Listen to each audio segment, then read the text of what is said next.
car was my favorite. Good evening, everyone. Can I get a motion? Corey, can I get a motion to return to open session? Motion to return to open session. Second. That's a good way of telling me to be quiet. Any discussion? Roll call vote. Carla. Aye. Joe. Aye. Lizzie. Yes. Renee. Yes. Corey. Yes. Anna. Yes. Brianna. Yes. Motion carries 7-0. Okay. Good evening, everyone. Welcome to the Woodland Community Consolidated School District Board meeting for March 23rd, 2023. The meeting will now come to order. Roll call. Carla. Here. Joe. Here. Lizzie. Here. Renee. Here. Corey. Here. Anna. Here. Brianna. Here. We have quorum. Thank you. Please join me in the Pledge of Allegiance this evening. We have two parents from our volunteer community, Parent-Teacher Association, Kristen Michna and Stephanie Ingram, to lead us in the Pledge of Allegiance. I pledge allegiance to the flag of the United States of America and to the republic for which it stands, one nation, under God, indivisible, with liberty and justice for all. Thank you, ladies. Next, can I get a motion to approve the agenda as presented? So moved. Second. Any discussion? Hearing none, roll call vote. Joe. Yes. Lizzie. Yes. Renee. Renee. Do we lose her? Yes. Corey. Yes. Anna. Yes. Brianna. Yes. Carla. Aye. Motion carries 7-0. Okay, next up we have our superintendent's report. I'll turn it over to Dr. Maychek to give his report. Thank you. So before I introduce Miss Abby and Miss Garner, I also want to thank Mrs. Ingram and Miss Michna for everything that you all have done with the PTA for us, and we're so grateful to you all for your support. And you're here on Friday nights, and you're here on Saturdays, and you're here in the summertime. And I know the opportunities that not only to do fun things that you provide our kids, but also the financial resources that you give us to be able to do really cool things in all of our schools. I promise you does not go unnoticed and does not go unappreciated. And one of the things we'd like to do to say thank you would be to provide breakfast on behalf of the district at your next, at the April meeting. And we also have just certificates to say thank you for all that you do. And, you know, we're going to spend the next month honoring our volunteers to the district, and I thought it very fitting to start with such an integral group as our PTA. So thank you both, and thank all the parent volunteers of the PTA for everything that you guys do.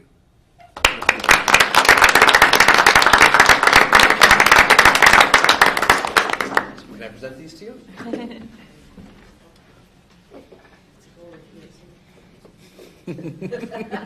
Gotta be on camera. If you That's don't great. mind. Thank you very much. Should we shake hands? Hey, just really quick,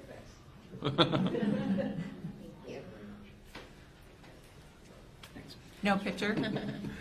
I thought we were going to do a picture. We should do a photo. Yes, if you guys don't mind. Thank the- you. Sorry. With who? Anyone else like? Yes. I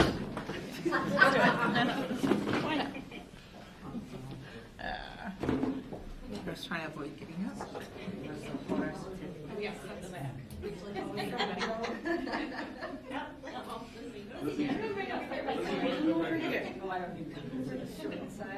Right, yeah. Right around here would be better. And then, can we take a peek, go right in the middle? And then, here? On this side? Sure. Okay. Okay, I'll stand this way then, okay.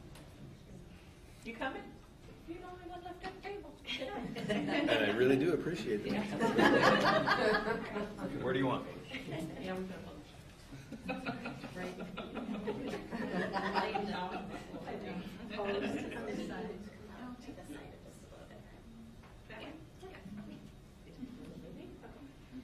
Oh, you guys did such a nice job.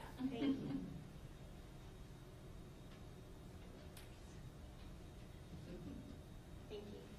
Thank you. Thank you.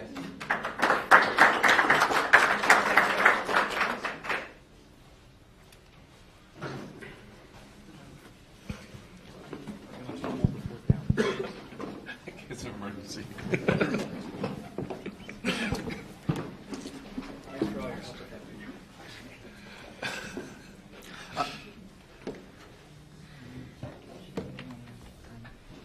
Where did this, wait, did this pop up here a second? Wait, who did this? So it's also my pleasure to introduce another parent-centered group in our district, and that is our parent mentoring program, which is new this year and funded through a grant that we received through the Lake County Regional Office of Education. And our two leaders of that group are here tonight, Lavonna Garner and Tanya Abbey, just to provide the board a quick overview of the program so far and our successes. And I'm just so thrilled and proud of this program and proud of Tanya and Lavonna, and I was excited to have them come and share our story so far. So, ladies.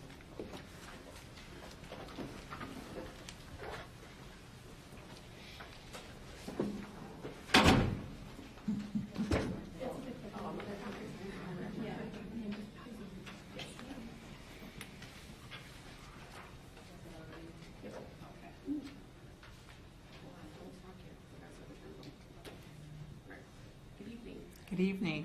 Good evening. It's a pleasure to be here. Thank you so much for allowing us. Is it on? Can you hear me? Okay, great. Thank you so much. Oh, I have to speak up on it. Okay, well, thank you so much, Dr. Maychek. Thank you so much for the opportunity, board members.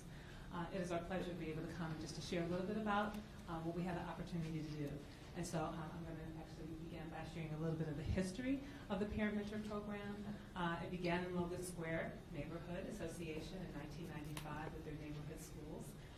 They founded the Parent Mentor Program. The parent mentors, mainly Latina and Black mothers, they help to fill persistent equity gaps in their children's schools by tutoring students in classrooms for about 2 hours a day. So Tom's going to go a little bit more into detail about that later. In 2005, Southwest Organizing Project, also known as SWOOP, successfully replicated the LSNA Parent Mentor Program and then quickly spread across their neighborhood schools. LSNA and SWOOP formed a Parent Engagement Institute, which we lovingly call PEI, to train community organizations and school districts on the model. So the PEI, the ROE is actually the community organization that's underneath the PEI. They have about 40 organizations across the state of Illinois with 204 schools. So they really are our go-to, and they really help to train and equip us to be able to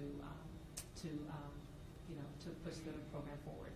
So in 2012, the Parent Mentor Program expands across Illinois as far north as Bemidji, as far east as Waukegan, all the way down to East St. Louis, and west is Rockford. So it has really grown. In 2019, they began with like $1 million line item in the state budget, increased to $3.5 million. Actually, the budget currently is $8 million. And they're going to the legislatures to afford increase because they want to grow and be able to expand.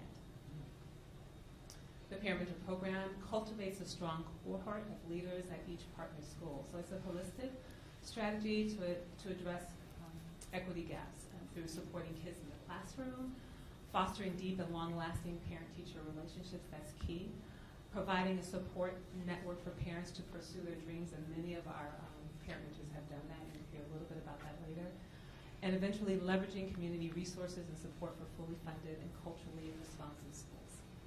The Parent Mentor Program has proven to be a widely successful model for community organizations to build their grassroots leadership capacity. And so that's really at the foundation of the Parent Mentor Program. The Parent Mentor Program helps to build a welcoming school. So at the end of the academic year, 96% of teachers, 95% of principals have reported that the parent mentors help build welcoming and communicative environments. The Parent Mentor Program builds trust between parents and schools, and we know how important it is to have that homeschool connection. And so at the end of the academic year, 94% of teachers reported that parent mentors help to build trust between parents and school staff. So now I'm going to turn it over to Abby, who is really just, I'm so grateful to have an opportunity to work with her. She has been instrumental in really setting the foundation and really laying the groundwork in District 50. And she's done an excellent job. So she's going to talk about expectations, recruiting, and training. So I'm Tanya Abbey. I am the Parent Mentor Coordinator for District 50. When we were given this program, it was literally brand new, as you know. We built this from air. So I do breathe, sleep, eat this program, and I love this program, and I'm very passionate about it. So we knew through our training that we've had through the Parent Engagement Institute, it was very intense, that they let us know you're going to have parent mentors. We started with 2 schools. So we have it in primary, and we also have it in our elementary school. We have a total of 6 parent mentors currently. We have 3 at elementary, and we have 3 at primary. Now, how it starts is you're going to have your parent mentors, but what does that mean? What does that entail, bringing a parent mentor into the school? We have to bring them in. They go through 15 hours of training before they even touch a classroom. Then they go into the classroom and they have to meet one-on-ones, or they can go in a small group setting contingent on what the teacher needs, and they work with the students. They do commit to working 2 hours a day, Monday through Thursday, with their students. And on Wednesdays, we have a Parent Engagement Institute statewide training they can pick. It happens twice on Wednesdays, one at 11 o'clock or one at 4. So it works on their schedule. It's virtual. On Fridays, we do a community workshop, and this is my favorite. This is where we bring everyone under the ROE, because under the ROE, there is another district, District 46, that's with us. So they meet with us at elementary, and we build community and awareness to our parent mentors. So we had Mayor Hood with us to talk about his involvement in the community, why it's important to build a strong district. We've had Lisa Wolf come in and say, what's the importance of having housing and how the markets work with it, and why our district builds people in and what draws them in, and how it works with housing crisis. We've had Lake County Children's Advocacy, because our parents are touching these children and they might have one-on-one contact. There might be key things that they might pick up on. If there's dangers out there, they can pick up on it and report something, because again, our teachers are great and they're able to see our children, but 22 students, they're there. So maybe there's something that kiddo might feel comfortable telling, or something with their friends might hear. So that is something that we do. Another part of the Parent Engagement Institute is they do allow our parent mentors to grow. So they have programs out there. We do have a few of our parent mentors going from parent mentors, and now they're turning into paraprofessionals because we offer those services, and that's what they're turning into. So now that we have an idea of these parent mentors, how do we get these parent mentors into the building? We recruit. My life is recruiting. I have sent things in backpacks. We've had s'mores go out in our principal emails and through our superintendent emails, and it's, you just get the word out. But I realized that our parents get a little inundated with a lot of the paperwork, a lot of the emails, and I had to think outside the box, and I'm like, well, what's the one thing that we all go to when we're scrolling because of parent hack is you hide in the bathroom and you look at social media. So I went to build TikToks. And I will say every single parent mentor that I have recruited has come through TikTok. Wow. And we were the first group, mind you, we're the newbies under the Parent Engagement Institute, and we were the first ones to recruit through TikTok. Now everyone in Parent Engagement Institute are now using TikToks to recruit their parent mentors. So we are very proudly happy to say that my dancing skills, you're welcome, have brought in TikToks. So these are just a little bit of them. If you've been on any Gurney Town forum, I apologize. You have seen me again and again and again recruiting our parent mentors. Once I actually got them in, I wanted to give a little bit more informative about the program. So I started going into what I call a PSA, and it's a quick little thing that the principals put onto their s'mores. I have a weekly s'more that the principals also put in. And it's also on, we have a YouTube channel that talks about My it. name is Tanya Abbey, and I'm the Parent Mentor Program Coordinator for Woodland Primary and Elementary School. We were provided a grant that allows us to have parents come into our schools and assist our teachers with our students, either one-on-one or in a group setting. Our parent mentors work Monday through Thursday for 2 hours a day. They also do a community building workshop Wednesdays for an hour and a half, and also on Fridays for an hour and a half. We are currently looking for more parent mentors. If you are interested in becoming a parent mentor, please contact me at tabby@dis50.net. Thank you. And this has been very positive because it gives you everything you need, plus a little bit of a view of the things that we do with the life of being a parent mentor. We were very honored to have some state representatives come in. As Lavana mentioned, there's a bill going out. State Representative Laura Diaz and Joyce Mason are key points of this bill. So they came in last Friday and we were able to present to them, give them a tour, and talk about the program as well, and it was very well received.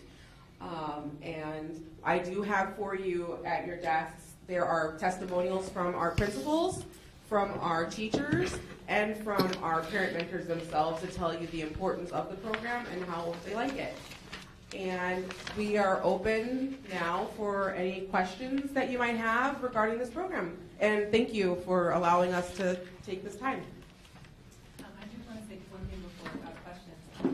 Parent mentors, when they volunteer in the classroom, they're in a classroom that is not their child. Oh, yes. That's a key thing. They cannot be in the classroom where their child is present. Very important part, because we want to build, the whole thing is to build a community, and if you're always with your child's classroom, it's not, you only have one tunnel vision, but this way it allows you to see another way our school is built, and you can build a different relationship. And plus it can be a distraction. They also get a stipend. If they do 100 hours, after 100 hours, we do give a $1,000 stipend for every 100 hours completed. So. Questions, board members? Any questions? I just have a comment. This is amazing. There is nothing about this that doesn't work. I mean, what teacher doesn't feel like they could use an extra person in the classroom? And we know so many great things. You know, research tells us all the great things that happen when parents are involved in schools, from attendance to test scores to, you know, grades, everything. So this is a win-win. You guys are knocking it out of the park. Thank you so much for doing it and being passionate about it. It's amazing. Thank you.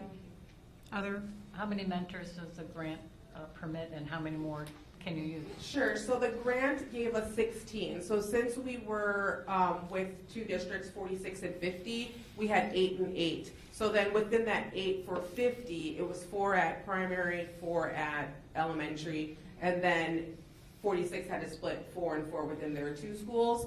So that's what it permitted. With us moving forward, we'll see what they approve us for in May when they go over the talks with Dr. Karner. And then we're going to see. Yeah, we are hoping to grow. We're begging to grow. We are not quiet about that at all. We are very passionate about this program. I love it. We have a great story of a student who could not read in the beginning with their parent mentor, and the child was able to read now with the parent mentor, and the teacher was moved and said, "This is all you," and took a picture. And I share it all, anything that happens with this program, I share it with Dr. Karner, Dr. Maychek, or with our Parent Engagement Institute. That's why I decided to build the SMORT, so our parents can see what we're doing, because it's one thing to see these things, but you still don't know what we're doing. So we are trying to, you know, it's new. So I'm trying to find ways to give everybody more visibility of us. So if you get approved for more funding, more mentors, are you looking to grow at the 2 schools, or are you looking to add to intermediate or middle? It's K through 3. Okay. ISB is hard they're very hard lined on K through 3. We want to go further. We would like to go through to intermediate because it's 4 and 5, because it's more elementary based. That is a conversation that we're trying to have, but we do know ISB is pretty strict. But we're like, well, but look how great we're doing. And so we're like trying to like push numbers out there. And we're like, well, technically, like I've done a lot of loopholes. Like, hey, most schools are K through 8. We just happen to be a big district, and our buildings are just separated. So don't let that fool you. We could fit, but we're just big. So I could essentially have a K through 5 building. I just can't fit them all. So I'm trying to like finagle it. but they're like, yeah, no, SB's kind of strict. But we trust and believe. I'm not shy about asking stuff for my district. So yeah, but that's where Luana and I are very. We certainly want to grow. We want to So grow. If we cannot grow up, and certainly if we can go deeper Mhm. by having more parent mentors. Mhm. And it is challenging because many of them, like I said, some of them become parent, so we lose. Right. So that's why the focus is always on recruiting. Mhm. And so we're always looking to do that. We started, again, this was our first year, so we really were a little bit late out the gate. But we're really hoping with some of the things that we have planned, over the summer months, that we can really start at the beginning of the year, starting stronger, so that we're able to go deeper. And brand recognition. So there's things, if you were to visit primary or elementary, we didn't just go, oh, there's a parent mentor in this classroom. Like outside of the classroom, there's a sign that says, a parent mentor roars here. So that way, we had more teachers interested than I could even get to have a parent mentor. Right. So if that teacher unfortunately missed out on that opportunity, there's the sign. So they can either pop their head in, see how it's doing, ask their counterpart how is it working, or even reach out to that parent mentor. Also, with parent conferences and things like that, they might not remember to tell their parents or something. They can ask questions. What is that? And it's all about brand recognition. I mean, we have shirts, and the parent mentors all have Woodland gear that they get presented with when they start training. We do have a parent mentor here. Yes, we do. This is because we were hoping to have work. Yes. Of course, we're going to spring break and Ramadan. But Deep Mala is one of our parent mentors. She joined She's with our second grade teacher, Ms. Tomlinson, and right from the gate. So I have to match them. So the teachers fill out a survey, tell me what they're looking for, obviously interview the parent mentor, and then it's a matchmaker. And we've done great matching them up. And Deep Mala and Ms. Tomlinson are a perfect match, and they are having a good time, and the kids respond well to her, and Bethany is very happy with it. Do you want to say anything about the program? So I have been liking this from the first day I joined. So it's like very short span. I joined like end of January. I joined it, and it's been like 2 months or so. So I love this program actually, and it's only 2 hours in the morning. I wish it could be like 4 or more. So I have been enjoying very much. So, and Ms. Tomlinson, I'm having fun time with her, and kids are like so attached now in 2 months. So I'm loving it. Great. Congratulations. That's great. Well, thank you, ladies. Okay, we'll go ahead and Dr. Maychek, I think you're up. There's some certificates. Oh, here you go. I'll take it. Okay.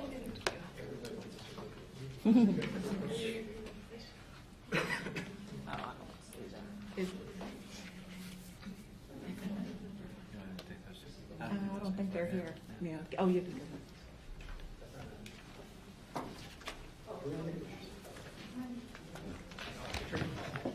Really good at this now.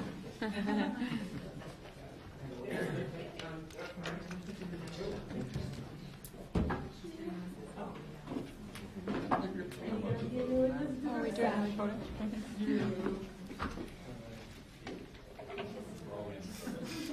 Thank you. I'm very proud of this program, Joe. I love it. I love this program so much. Ooh, look at, I'm so official now, you guys. You can turn it around so you can see it.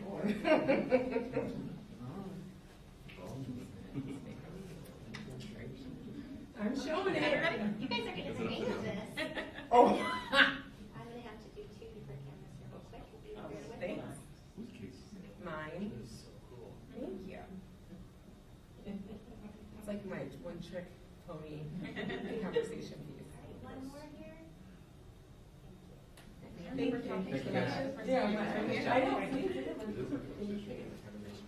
great spring break too. Thank you so much.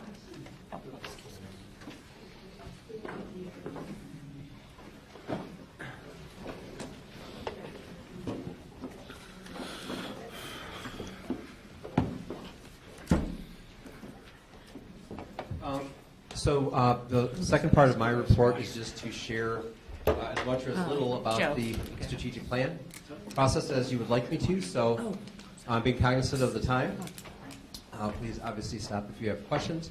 So, our strategic plan process actually started back, if you recall, last July at my first meeting as superintendent, and my report that night had to do with just laying out different ways that the district could approach its new impending upcoming planning process and ways that other districts had approached it, and also some articles from leadership journals and books about some of the pitfalls of strategic planning and why sometimes they go into a binder and you don't see them again. And certainly we didn't want that to happen to us. So then we met on, the board met with an ISB field rep, Perry Hill, on January 23rd and created priority goals.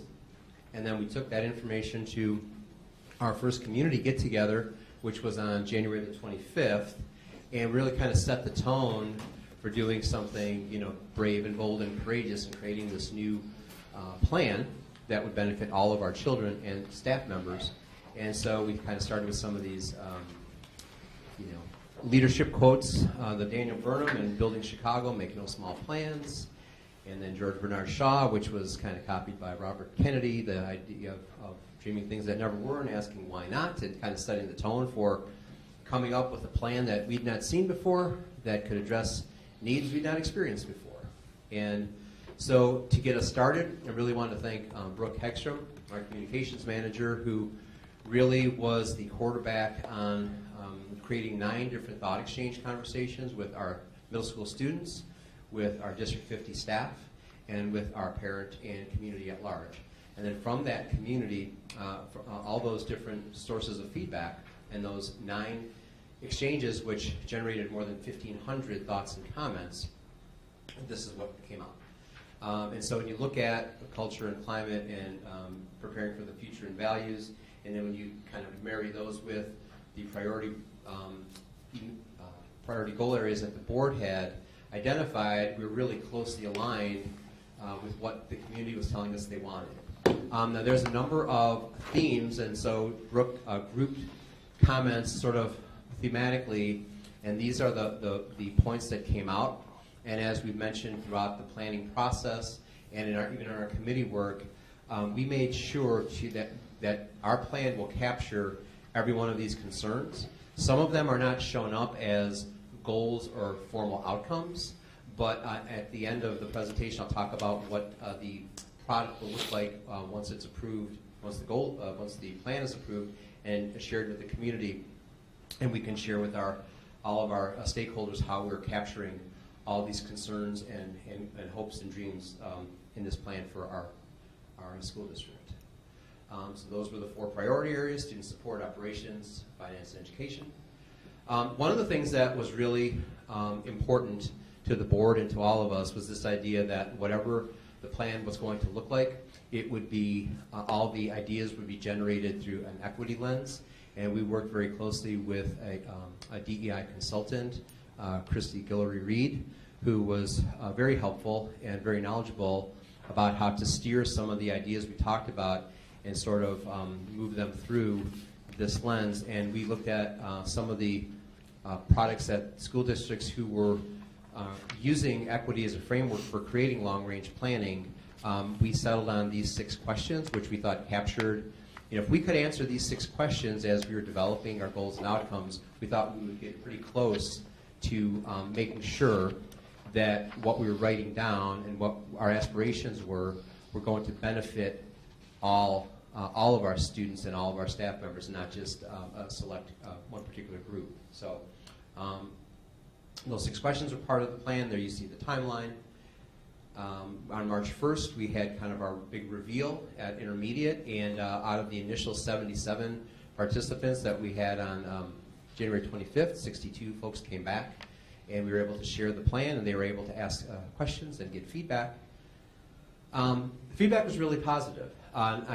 26 people responded out of the 62 who were there, but you can certainly see we were really intentional about making sure that people who served on committees and gave it their time and shared their experiences and expertise, that they were heard. And as you can see, literally 100% of the people who responded feel like they were seen and heard through this work, which I'm really proud of our facilitators and proud of our participants for making sure that that happened. The idea that, well, do you see equity in this plan? And you can see, with the exception of one of the 26 responses, 96% of the feedback was that, yes, we see equity here. And then, again, you can see that 96% of the participants said that they saw what areas that they had identified as important to the district to be addressed in the plan. So 96% saying that to some extent, to some or all of their concerns are encapsulated in the plan, which again is really positive and encouraging. Sure. I just want to commend you. We made the decision as a board that you would lead the strategic plan, and when asked, 100% of the people felt represented by it. That's outstanding. That's amazing. I've never seen 100% people agree on anything, so that's big.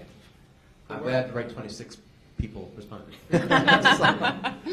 Yeah, thank you for that. Yeah. And thanks. The board was certainly had the vision and was the driving force behind it. So thank you all as well. So I've got up here the goals and the outcomes, and I don't know, just in the interest of time, if you'd like me to go through, or I can put them up, and if you have questions. What I have not shared in your packets or on the slides, so we've got the goal, and then we've got the outcomes. The strategies and the evidence, just in the interest of time, those are really kind of admin-led and admin-based, and so certainly, because the point of what we're doing tonight is to ask the board to approve the plan with the goals, and then again, we would come back with a, really through Brooke's vision and leadership, what that could look like in terms of how it would be presented to the community. But so we've got the goal and the outcome areas, but you can see, I mean, really the goal for finance is to spend less than you have, right? So how that encompasses, but even through that kind of simple yet really complicated idea, you can see that we're looking to the difference between saying, well, we want to add X number of intramural clubs at a particular school next year. Well, now we're saying we want to add X number of intramural clubs, but first we're going to survey a demographically significant group of students at that school to make sure we're capturing their interests, their backgrounds, their cultures in terms of the clubs that we're going to offer. It's not just going to be sports, right? Or it's just not going to be academic support. It might be, it'll look different at every school because the kids are different at every school. But the idea that, when you make a decision to put money in one area, that means you're making a decision not to put money somewhere else. And I know going around on February 7th and 9th, and Chris and Tiffany leading that discussion, they're really spirited and passionate conversations about how best to use our resources for all our kids. So it was awesome. Student support, you can see the three big, so the priority area is student support, and then the goals under them are SEL and belonging and differentiated instruction and responsive systems.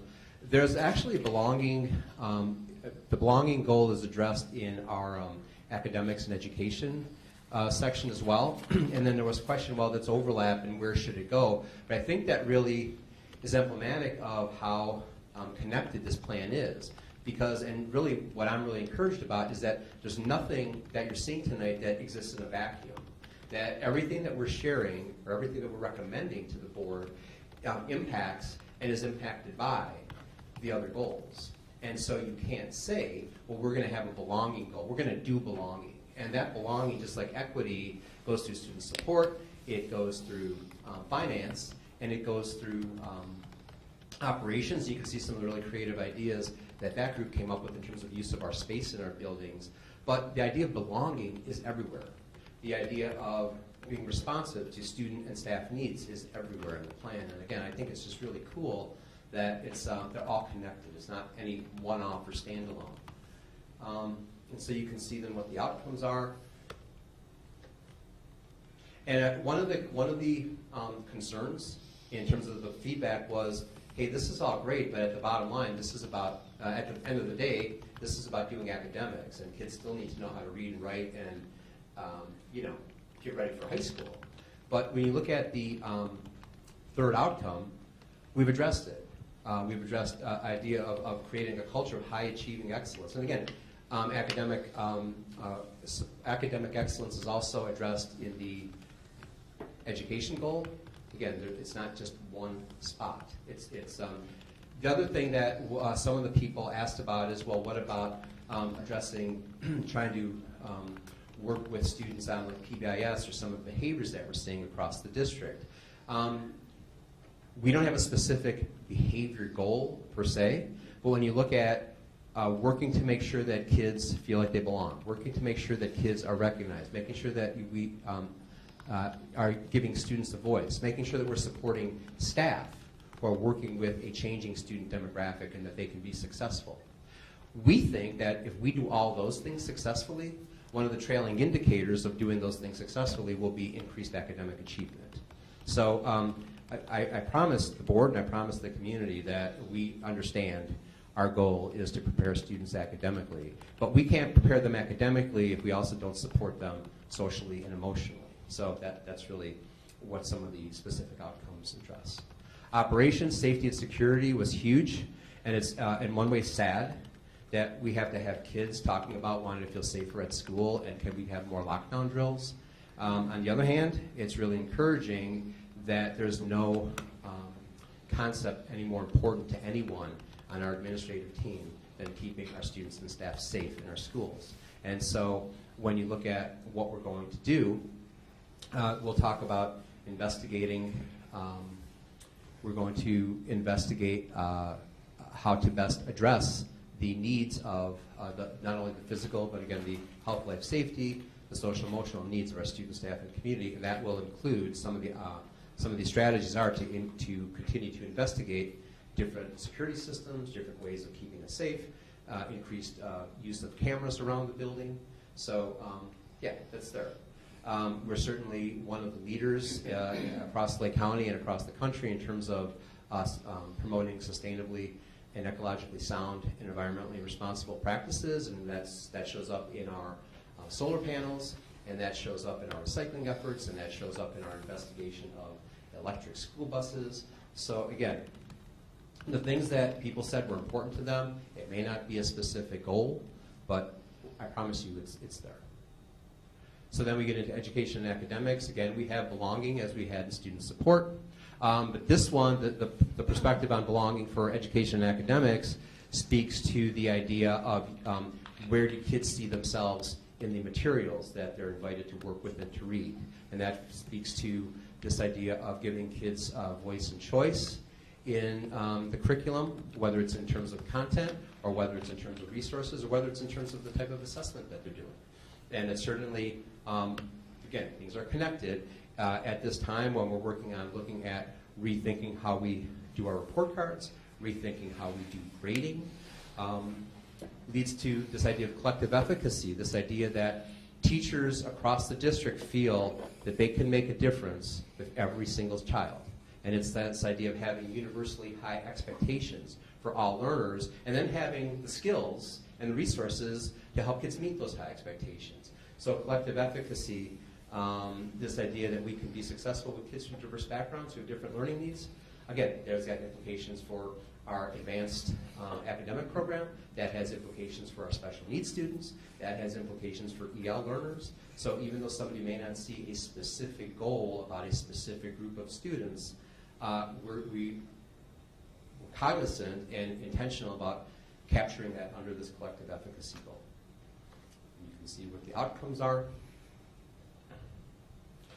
So at the end of March the 1st, and I thought it was really cool, and I want to thank Laura Campanella for coming up with the great idea that, hey, you know what, we could give everybody a shirt. And so we got the really cool woodland green strategic plan committee member shirts, and as we were dropping off the shirts at the end of that night, I had a parent who came up to me and shook my hand and thanked me for allowing her to be part of the process.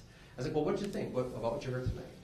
And she said that she has done a number of strategic plans for work in the corporate world, And she said, I was happy to support the schools because that's what I do. And she said, I have to tell you, when I started this a month ago, I thought it was going to be, we're going to fix this, we're going to buy that, we're going to implement this program. She said, I'm just so encouraged that having listened to everybody, that this plan is about people, not stuff. And she said, I can't believe that you infused equity into the finance goals, but you did. And I was really, really proud of that comment. There's just some in-action photos, tried to capture every group. So on the left is our finance group. On the right is student support, top right. Bottom right is the operations group. They decided after the first night to move to a larger space, which is probably a good idea. And then on the left, I believe that was a different, that might have been a different, that was the second night, but that was also the student support group. So you can also kind of get an idea to see the scope of involvement, the number of parents, the number of teachers, the number of admin and board members in these four photos. So it truly was a community success. Okay, so this is sort of the preview. This is kind of what some of the things that I've shared with the board could look like when we're putting together kind of like a glossy pamphlet for the community. And we would certainly add a section about the background and who participated and how we'll put that 6-item equity framework in there somewhere. And we'll also add a section to say, although it's not a goal, like patching all the potholes in our parking lots, we know we need to do that. We've heard you about that, and we're going to do that. Right? So they're going back to the thought exchange, where not every item that was important to every community member, we'd have a 50-item strategic plan with 50 different goals and all hundreds of outcomes. But so we know we need to capture some of those concerns and some of those ideas. And so we'll have a section to say, also under operations, we're going to be, all these other projects are already on the books, and so we'll address that in that way. George Couros, who is a well-known in social media and this idea of being a very progressive thinker.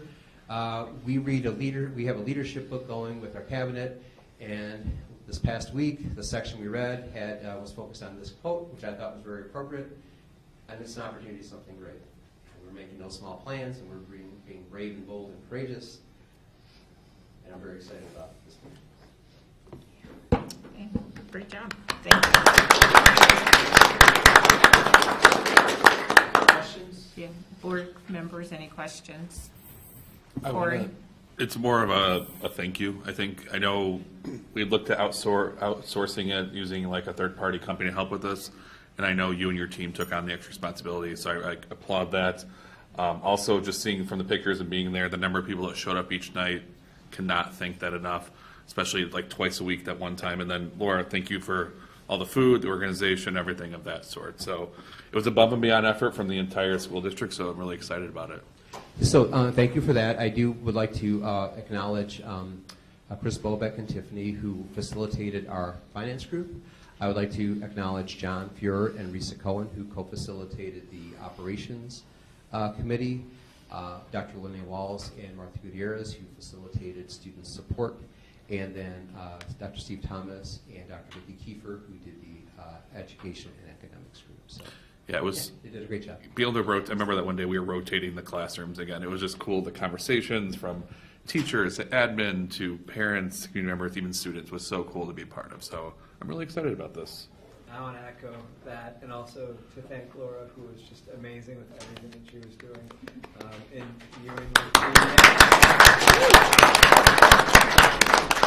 you and your team, Dr. Machik, you did such a beautiful job. I've done 4 or 5 of these, and they don't usually go this smooth. They don't usually come out with just such a quality product. Generally, there's a lot more kind of talking around stuff, and I really appreciate the equity lens that you held as a priority for our district throughout. You mentioned it every time you talked about it, by my count. And I also have a question for you. It's really good. I mean, this is a great strategic plan. A lot of times these things go in the drawer, and they don't get looked at. What's the plan for how everyone in our district hears about this and gets moving? So the plan would be that once the board approves the goals and outcomes, then we would work administratively to put together the product, which would include not only goals and outcomes, but then also our strategies, evidence of completion, which also was important in terms of holding us all accountable. That was something that was missing, right? And then our timeline. And so we bring that back to the board, and then the idea of this, the goal starting with July 1, we would then share it out this spring. We'd have it ready for all the summer and back to school events. And then in terms of the accountability piece, my experience in my previous districts has been to have an agenda item on the board, on a board agenda, whether it's under my account, under my report, or under board reports, that there would be some sort of, like one of those committees, one of those priority areas would be discussed at every board meeting. So this month maybe it's finance, and Chris gives a little update about where we're at, or something new that we've started related to the goal. Next month it's student support, and we're starting this program, and we're addressing this piece right now. We've already started, really one of the pieces with security. We visited Blue Point on Monday, which is an electronic alert system, and it would be similar to, they look like blue fire poles, but they're connected to the police department instead of the fire department. And so we're already looking at different things we can now from that visit. Hey, you guys should try this one app that kind of does the same thing. You can have it on your phone. So we're already looking at security systems, and so that's just one example. But we would give the board a monthly update on one of these areas, and just to kind of keep us all moving forward. Other questions, board members? I just have a comment. As Corey mentioned, when we started this process, we had interviewed consultants, and I had kind of preferred that we use a consultant, but I did vote for the administration-led plan, and you guys did such an amazing job. Every goal area that I was involved in a meeting for, I heard administrators really listening to what people were saying and helping kind of incorporate people's concerns into the goals and, every part of the plan. How do we know that we've done this? How are we going to do it? It was just so encouraging. And this is one of the best things that I've been involved in since I've been on the board. And looking at the final plan, there's so many things that give me just the warm fuzzies. The student belonging, student choice, culturally responsive teaching and learning is something that I really, really wanted to see us do. So I'm glad that came out from all the conversations. And then just using our buildings and our finances to do all of these things. And keeping everybody safe. It's such an important thing right now, and it's such a big thing that we can do to make everybody at school more comfortable and, and have some peace of mind. So this is the way I want my community schools to look. As I read through this plan, I get excited about it. So you guys knocked it out of the park. Really awesome job, and I feel like this will have really good positive impacts for our schools and our community. But I agree with Joe, the key piece is to make sure that we remember this. I would really like to see us have our agenda reflect basically how everything that we're doing on our agenda every month at a meeting relates back to this plan, because if we're all going to be on the same page, I think that we absolutely have to do that. So I look forward to us all doing that work together and really making this plan work, because it's a really good plan. So thank you so much. Thank you. I appreciate that. Thanks for being part of it. Other comments, board? There's nothing left to say. Questions? Okay. Everyone said it. Thank you. Okay, thank you. Thank you.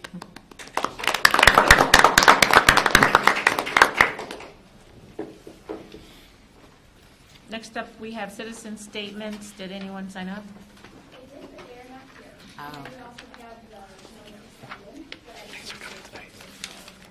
Yes.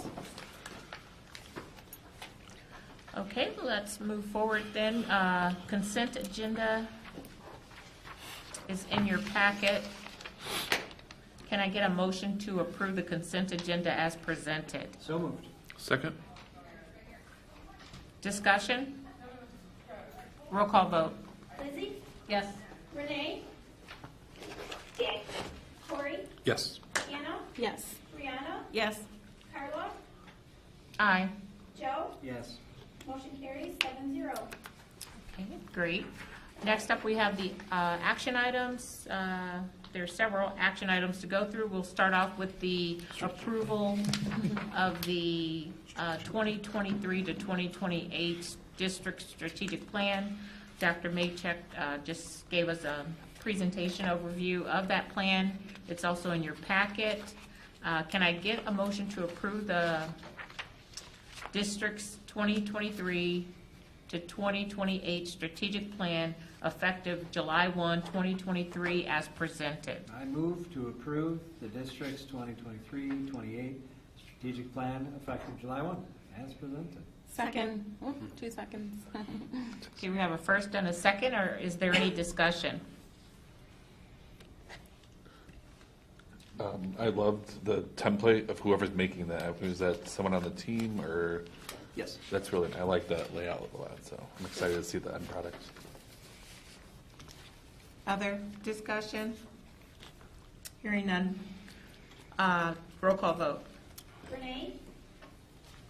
Yes. Tori? Yes. Anna? Yes. Brianna? Yes. Carla? Aye. Joe? Yes. Lizzie? Yes. Motion carries 7-0. That's exciting. Thank you. Approval of resolution of the honorable dismissal of a teacher effective the last day of the 2022-2023 school year. Unfortunately, this is something we have to do. Is there a motion? I'll make it, yeah. I move to approve it. Second.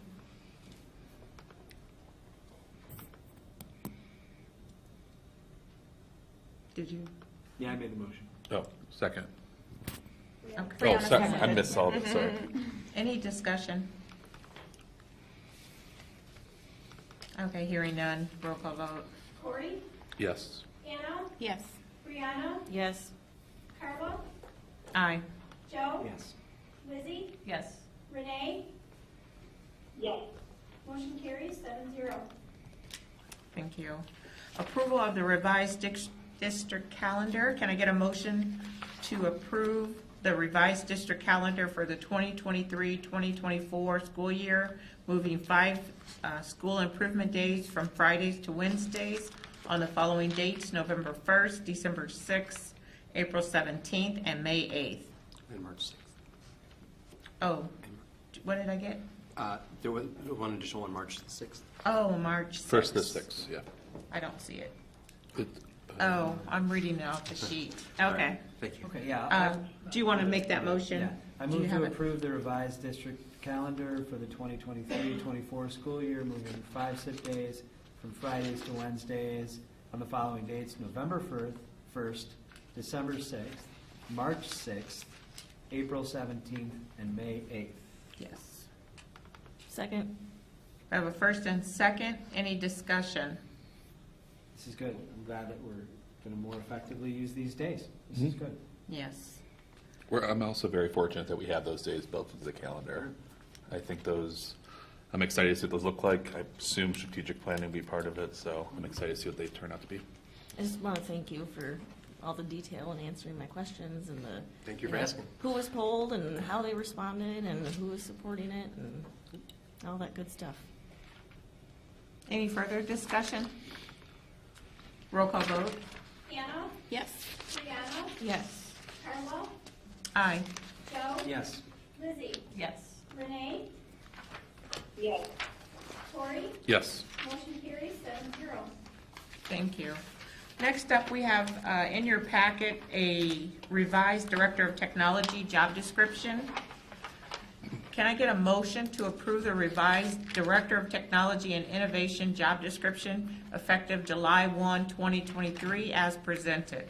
So moved. Second. We got a first and second. Any discussion? Again, this is a field I'm very interested in. It's nice seeing the connection between curriculum and education and technology, so I'm excited to see that. So I'm really excited to see where this position goes. Thank you. Yeah. Yeah, I like the updates as well. Yeah. Any further discussion? Jim? No. Oh, no, okay. Stiff neck. I thought you were mulling it over. Okay. Hearing no further discussion, roll call vote, please. Brianna. Yes. Carla. Aye. Joe. Yes. Lizzie. Yes. Renee. Yes. Corey. Yes. Hannah. Yes. Motion carries 7-0. Okay, from the previous presentation from Dr. Maycheck during his superintendent's report, we all know that National Volunteer Week is coming up. It's the week of April 17th through July 21st, 2022. And one of the efforts the district would like to put forth is breakfast for the PTA. So, can I get a motion to approve the revised resolution for National Volunteer Week, April 17th through 21, 2022, as presented, and the cost of breakfast for the PTA? So moved. Second. Whoops. We Sorry. have a first and second, Lizzie. Any discussion? Glad we're doing this. Okay. So we'll do the roll call vote and then Lizzie reads. Once it's approved, Lizzie will read the resolution. Okay, is that correct? Okay. Hearing no further discussion, roll call vote. Carla. Aye. Joe. Yes. Lizzie. Yes. Renee. Yes. Corey. Yes. Hannah. Yes. Brianna. Yes. Motion carries 7-0. Okay. National Volunteer Week, April 17th through the 21st, 2023. Whereas the entire community can inspire, equip, and mobilize people to take action that changes the world. And whereas volunteers can connect with local school and community service opportunities through hundreds of community service organizations. And whereas Woodland is fortunate to have engaged parents and community members with various talents to help provide additional resources. And whereas provide programs and events outside of the classroom that families can enjoy together. Whereas volunteers are role models to our students and demonstrate how much they value education by investing their time and energy in our youth. And whereas during this week, all over the nation, service projects will be performed and volunteers recognized for their commitment to service. And whereas the giving of oneself in service to another empowers the giver and the recipient.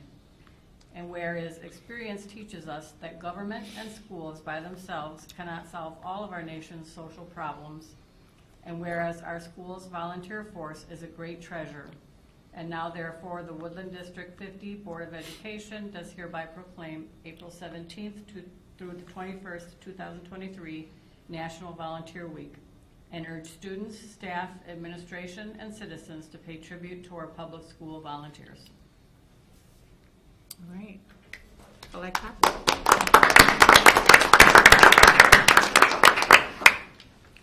Thank you, Lizzie. Moving forward, next action item is the approval of district LED lighting project bid. This was discussed at a previous board meeting. It's to replace lighting throughout the district. Can I get a motion to declare Dominion Lighting and Solar as the lowest responsible bidder, considering its conformity with specifications, terms of delivery, quality, and serviceability, and waiving any technical defects or irregularities for the LED lighting project, and to accept its bid for the same project at a net cost of $877,383 and $389.83. So moved. Second. Any discussion? Yeah, really proud of this one. It was kind of a long road to to this outcome, and I know that Chris, with your hard work and with your team's hard work, we were able to get this thing in range, and appreciate the deliberation in terms of making sure it worked with the rooms and the teachers. And I think that with testing it out, I think that was a good idea. But to get to this point is outstanding. So can you talk a little bit about it? Kind of tell us what went into this and Because it was. Well, like you said, it was a longer process. We started back in 2020, and we started looking at it via performance contract, and something didn't pass the sniff test when it came to price.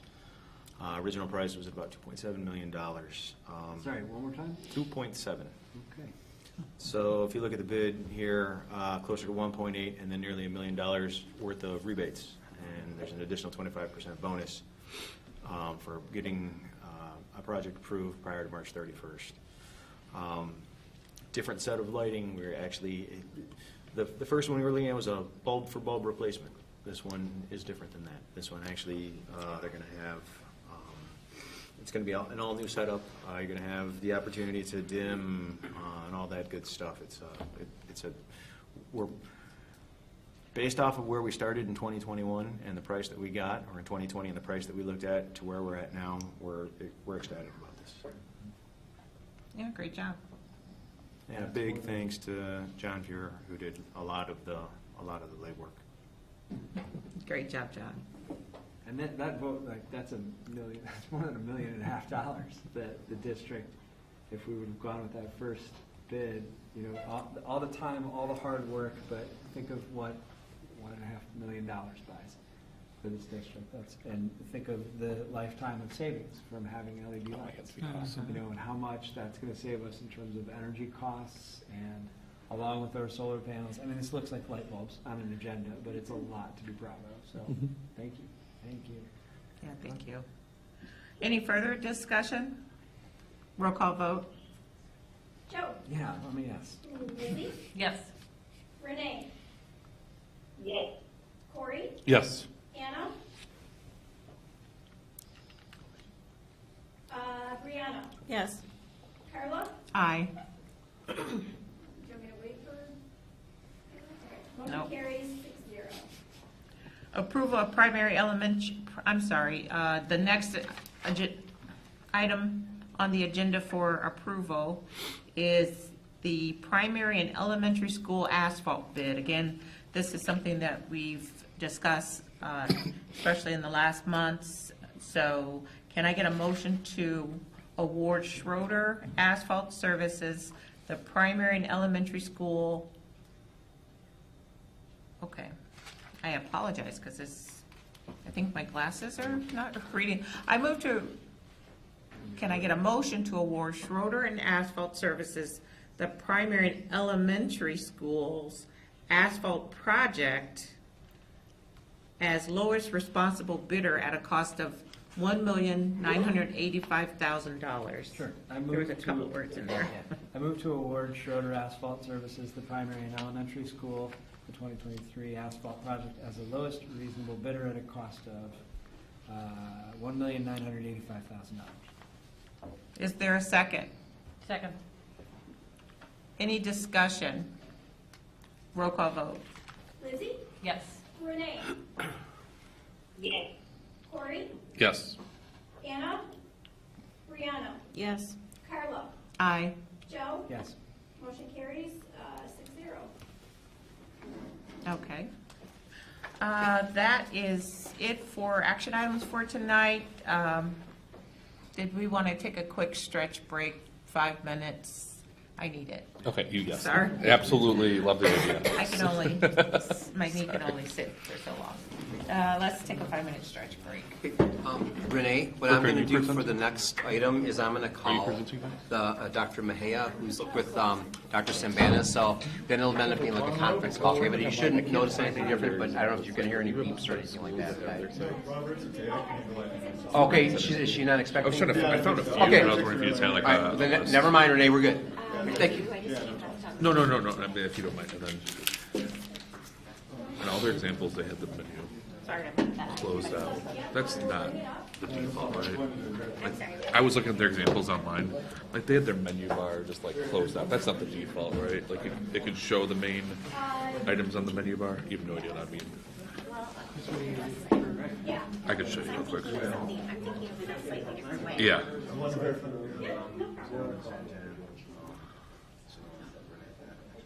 I think when I was looking at their examples,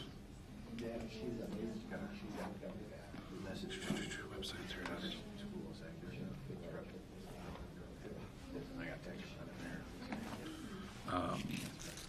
They kept throwing the menu bar like up that. Was it just like we would have our hot topics across the top if we need them, right? That's one example I saw. It had like the super important. Yeah, the middle row. Yeah, it was so weird that every single one of the examples they showed was like a hidden menu. How about you? Plans? We're gonna go to Yeah. I like it for like simplistic, like hiding some of the stuff we don't need, but I just want to make sure there. And I saw one example where I had like 5 good buttons across the top, or I like the middle row too. Oh, they can hear everything I'm saying. It's I like the look of these websites. They're clean. School company. I was looking at the company. They're really cool, and you get the app and everything, the alert system. Yeah. Oh, well, that's good.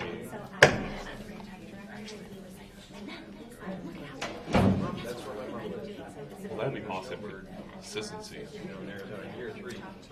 Can't even update Yeah, and the team just looks fun. I see what they're using, so I'm okay with switching. You think they'll ship with you guys? I know we're going back to finals. We have a meeting in a few weeks. We're heading back. But I saw it and I walked this one time. Like, he wants to send their affairs. Look at this.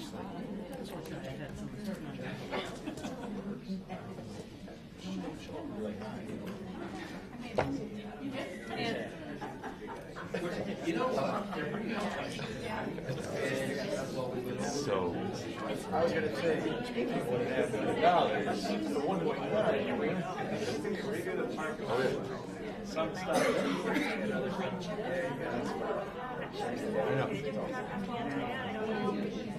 Crazy.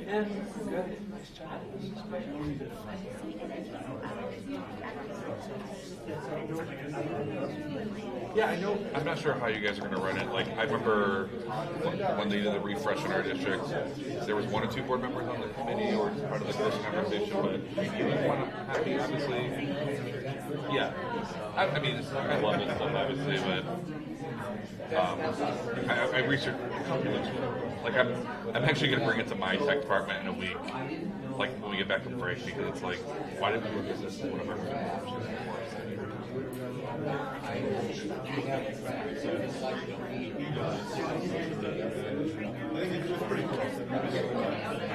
So what I would do it's not easy at all. So like now, it's like you just kind of copy the content right here and then it just goes to all of them. And you can decide where you're supposed to go. Yeah. I can't do that. Well, and for certain portions of certain sites, or you can approve it.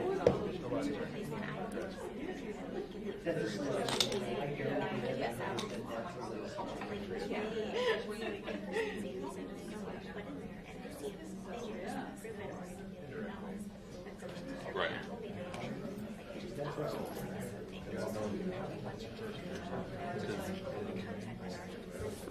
This is. But I haven't worked in the actual content. We're not that far. We're not that far, but They showed me that really share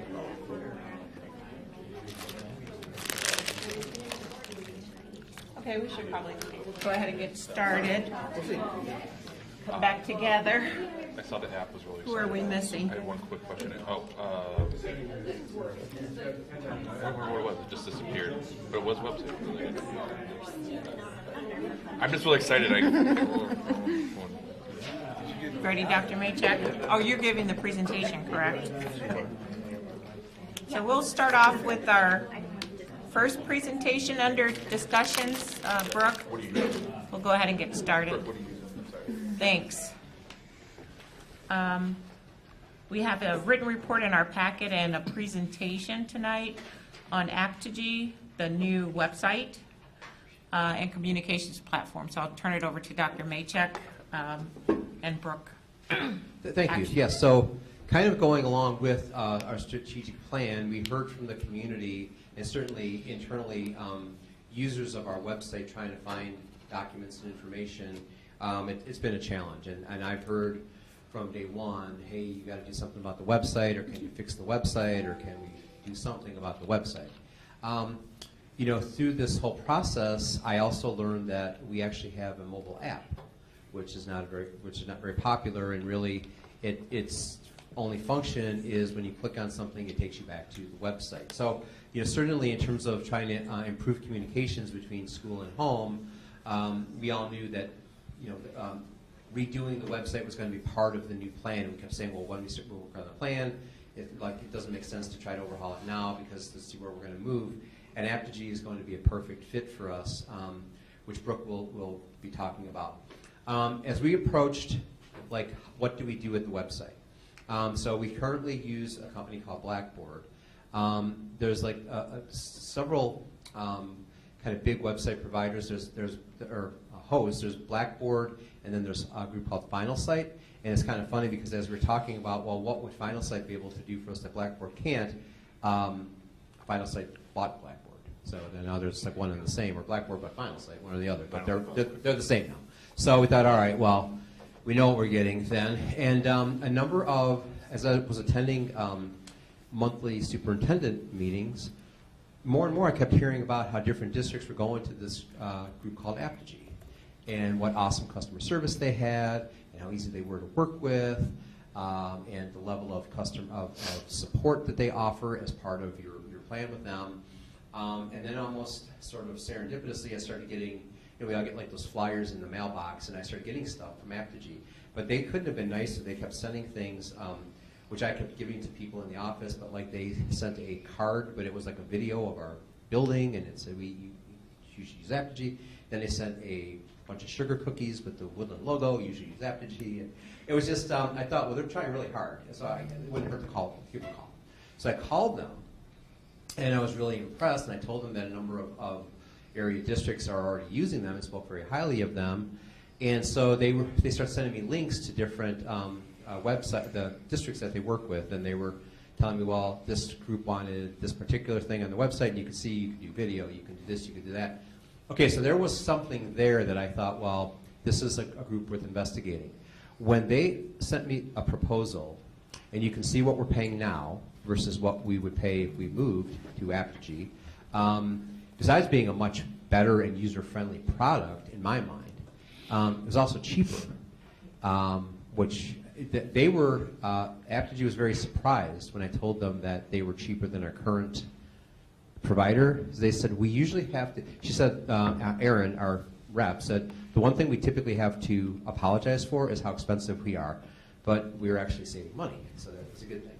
And then when you look at some of the variables, like the training with Blackboard, and that's been one of the problems with our website is that updating each page or each department has been dependent on the level of technical skill of the person in that department. And so it's been kind of like the directors and the principals have been responsible for their own pages, and some update regularly and some have had outdated information that we have to say, hey, you need to go in and change that.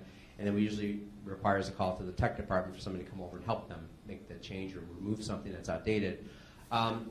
When I look back at the contract that we currently have, is Blackboard provided one single session to whoever at the time in 2016 or 2017 was our website manager. Then the idea was like a train-the-trainer model. So they trained one person, and then it was up to that person internally to help everybody else do it. It was similar. There was one session with to figure out how to run the app. Of course, if you downloaded our district app, there's really not much to run because all the icons just take you back to the website. And then also social media manager, which again is pretty static. Apogee, if you look, unlimited, unlimited, unlimited. So however many calls we need to make, however many times they need to repeat something. We've had Friday sessions, and I know Carla and Brianna and Anna was, I think you were on one call, right? No, I sent some feedback with Brianna. Yes. But, you know, the idea was, yes, and so one of our principals was at a meeting or something, couldn't be on there. I mean, they offered to call him back to say, well, we don't want you to miss this, but so like we'll call you and fill you in on what you miss. So, and that's something I've heard over and over again is how customer service oriented this company is. So I certainly thought there was enough to try to move forward, and let's start meeting with these folks. And at that point, I will turn it over to Brooke. Okay, so Dr. Maychuk did a really good job of kind of explaining why we're excited about Apogee. What really started as we're going to look at the website, really now we have we're building a whole communications platform. It's not just fixing the website. And so I'm going to show you just a few examples just to kind of help illustrate some of the things that Dr. Maychuk said. But I just want to do a quick disclaimer. We're at concept, big picture level. So the picture that you're going to see of the mock-up is not our students. The words on the screen are not necessarily personalized for us yet. So don't get too hung up on the details. We're really going for feel here. Okay, so let's start with our current website. This is where we are today. On the positive side, there is just about anything you could possibly need on the website. It's a comprehensive resource, but the homepage is busy, it looks dated, and it's almost overwhelming in the sense that you don't quite know where to go. There's menu options on the top, along the side, and it just overall, it doesn't necessarily feel that welcoming. And additionally, like Dr. Maychuk said, we've heard from stakeholders that information can be hard to find, and then when you find it, maybe it's outdated, and so we've been struggling with that. And then currently, that's our app, but like he said, it's really just a link to our website. So here's a quick look at the new concept. I would draw your attention to the fact that it has an updated look. It's much lighter, fresher, has a more welcoming feel. The app along the side there is going to have a lot more built-in functionality, options to personalize it for the user, the ability to send out push notifications. Users can subscribe to the school or the calendars that are relevant to them. And then, let's see, continuing on, the website still will be that main primary hub for all of the information to live, but we're just kind of changing the way we use the tool. So whether you go to the website or the app, you're going to see these sections for live feed, news, and events front and center. So this is dynamic content that can change very frequently, even daily, multiple times a day. And that's just really to put that information that's very timely and relevant up front, and then you can find what you needed to go there for in the first place. What you see on the screen is just a screenshot, so it's a still photo. But what's neat about the website is these things move into position as you're scrolling, which kind of adds to that feeling of it being very dynamic and changing frequently. Some examples under live feed. These are quick little snapshots of things that you can either take immediate action on or just a quick highlight from the day. So an example could be tune into the board meeting tonight, take the 5 essential survey, or the one example there is the play that was recently at Intermediate. Under news, you would find things that are more like a longer article. So something that needs a little bit more supporting detail. So maybe a story about our strategic plan or additional information about an upcoming career fair that we're having in April. But again, whether you visit the website or the app, kind of this very dynamic content is front and center. This is what we want you to see right away. It's almost like a message board. Like, here's what you need to know, and then you can look for what you needed in the first place. I'm excited to show you this. So this is an example of what we mean by the app having more functionality. So our current app has a meal program icon on the homepage. And when you click onto it, it takes you to the meal program page on our website. So now you're on your phone and you have to scroll down to find the menus. And then you're clicking on a PDF of a month calendar. And then you have to like scroll in or like zoom in to see what's on the menu for that day. And because it's a PDF, if there's any substitutions or changes, it may not be up to date. Whereas when you click on dining from the home page in the new app, it just opens that page, and that's what's for breakfast, that's what's for lunch, and you can move to any of the other days to see what's coming later the week to plan ahead. And then if there's substitutions or anything, since it's built natively into this content management system, whether you're on the website or the app, you're going to see the most up-to-date information for this. So that just shows kind of an example of the functionality. Here, I just kind of talked about the navigation a bit at the beginning, but I just wanted to illustrate, like, if you're looking for something, you're kind of looking through these drop-down menus, maybe guessing which department to try.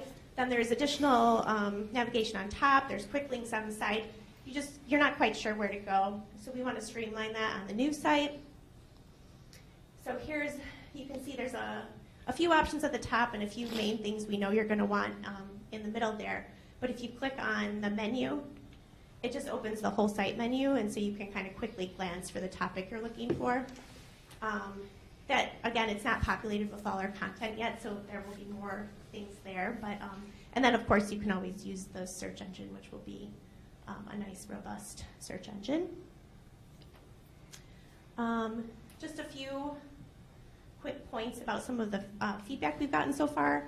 You'll remember we did a parent engagement survey in the fall and asked a few questions about the website there. We presented those results back in October. We got feedback during the strategic plan roundtables, like Dr. Machek said. We've been meeting with some of our internal stakeholders. For example, I met with some of the front office people at some of the schools to ask what are parents constantly asking, like what are their frequently asked questions. Obviously that kind of content would need to be front and center, both the website and the app. We took a look at our Google Analytics and analytics through SiteImprove with the help of our tech department, and found most frequently visited sites and most frequently searched terms. And then we're going to get additional feedback as we move forward, where once we have more to look at and kind of test and kind of feel out with some of our stakeholders. Here's just a quick list of the most visited sites on the current website. Obviously, homepage is number 1. It just gives you an idea. That helps us understand what will be important on the new site. Again, the most searched terms. So this is where somebody either couldn't find what they were looking for, so they went to the search bar, or some people just go directly to the search bar and don't even try to look for information. And so these are the keywords that they put in. Some of them are repeats, like Skyward and Family Access are on there. And then just a quick little idea of where we're at in the timeline. We are currently evaluating the content on the current site and really trying to make decisions about what we bring over and what we don't, removing old content so it doesn't get moved to the new house. Apogee is currently building the site, and they are going to move all of the content over for us, which is a big, heavy lift. And so I'm very excited about that. That is. So they're basically, what the way to explain it is, they're packing up all of our boxes and moving them to the new house for us, and then we get to set them up in the rooms that we want them in. We're working behind the scenes to set up user profiles, populate new content, sync calendars, and there's plenty of decision points that we're approaching with our design team. Just today, they met with our Skyward person to kind of get connected to our data. And then the idea is that we would go live before the end of the school year, but work to finalize the content in June and July and really get the new site set up how we want it to be ready for when people start paying attention to school again in August, when it's prep time for back to school. So that is all. Any questions? Any questions, board members? Corey? Questions, comments? This looks awesome. I was geeking out a little beforehand. Quick question. Blackboard's mass communication system. This has the replacement for that, right? Yes, Okay. that's so we didn't really get into too much detail, but this is a whole communications platform. It's built into it too. Okay. And so using their ThrillShare system, it allows us to put content on the website, push it out to the app, put it out on social media, and do mass communications and alerts and things like that. And so that was the main purpose of the Skyward meeting today, so that they can get those Parent alerts. information. Yeah. Yeah. What was that thing you called? What was it? Thrill? They call their communication platform ThrillShare. ThrillShare. Okay, I like that. We are going to be thrilled to share content. And then it shoots everywhere. Like it sounds like it sends like all platforms at once, kind of thing. Yes. Cool. It's gonna. It makes it much easier to use. Therefore, much easier to keep everything updated. Mm-hmm. Therefore, a better user experience for our stakeholders. That's really cool. I'm excited. Yeah, Me too. Seems nice. Any other questions or comments? I just wanted to say I love that how you guys really considered how people use the website. And like I have heard people say like the website's so hard to use. So it's a really great example of like listening to people and what they need. Thank you for doing that. I appreciate it. Any other comments or questions? Okay, thank you. Great presentation.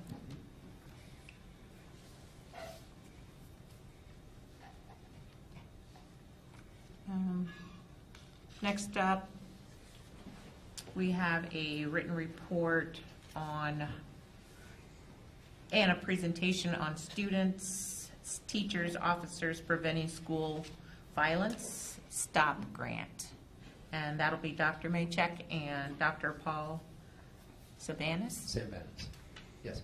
So thank you, Board. So last spring, and I had shared that we were looking for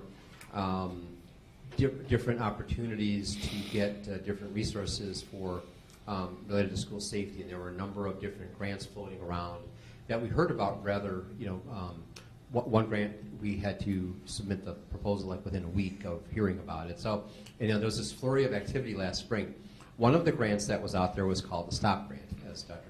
Little mentioned, and so we had written our own proposal with Gurnee Police Department, which was not approved, and that was for more, that was for security film on windows and like hard, barricade type things, and school security systems cameras, and we were not high enough on the list to get that.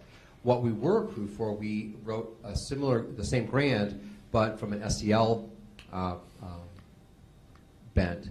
And actually, Dr. Sambanis and his colleagues at the University of Illinois in Chicago were looking for a school district to partner with, and if they got this grant, a group to work with to try to provide SEL and emotional support for students based on the data that they had collected.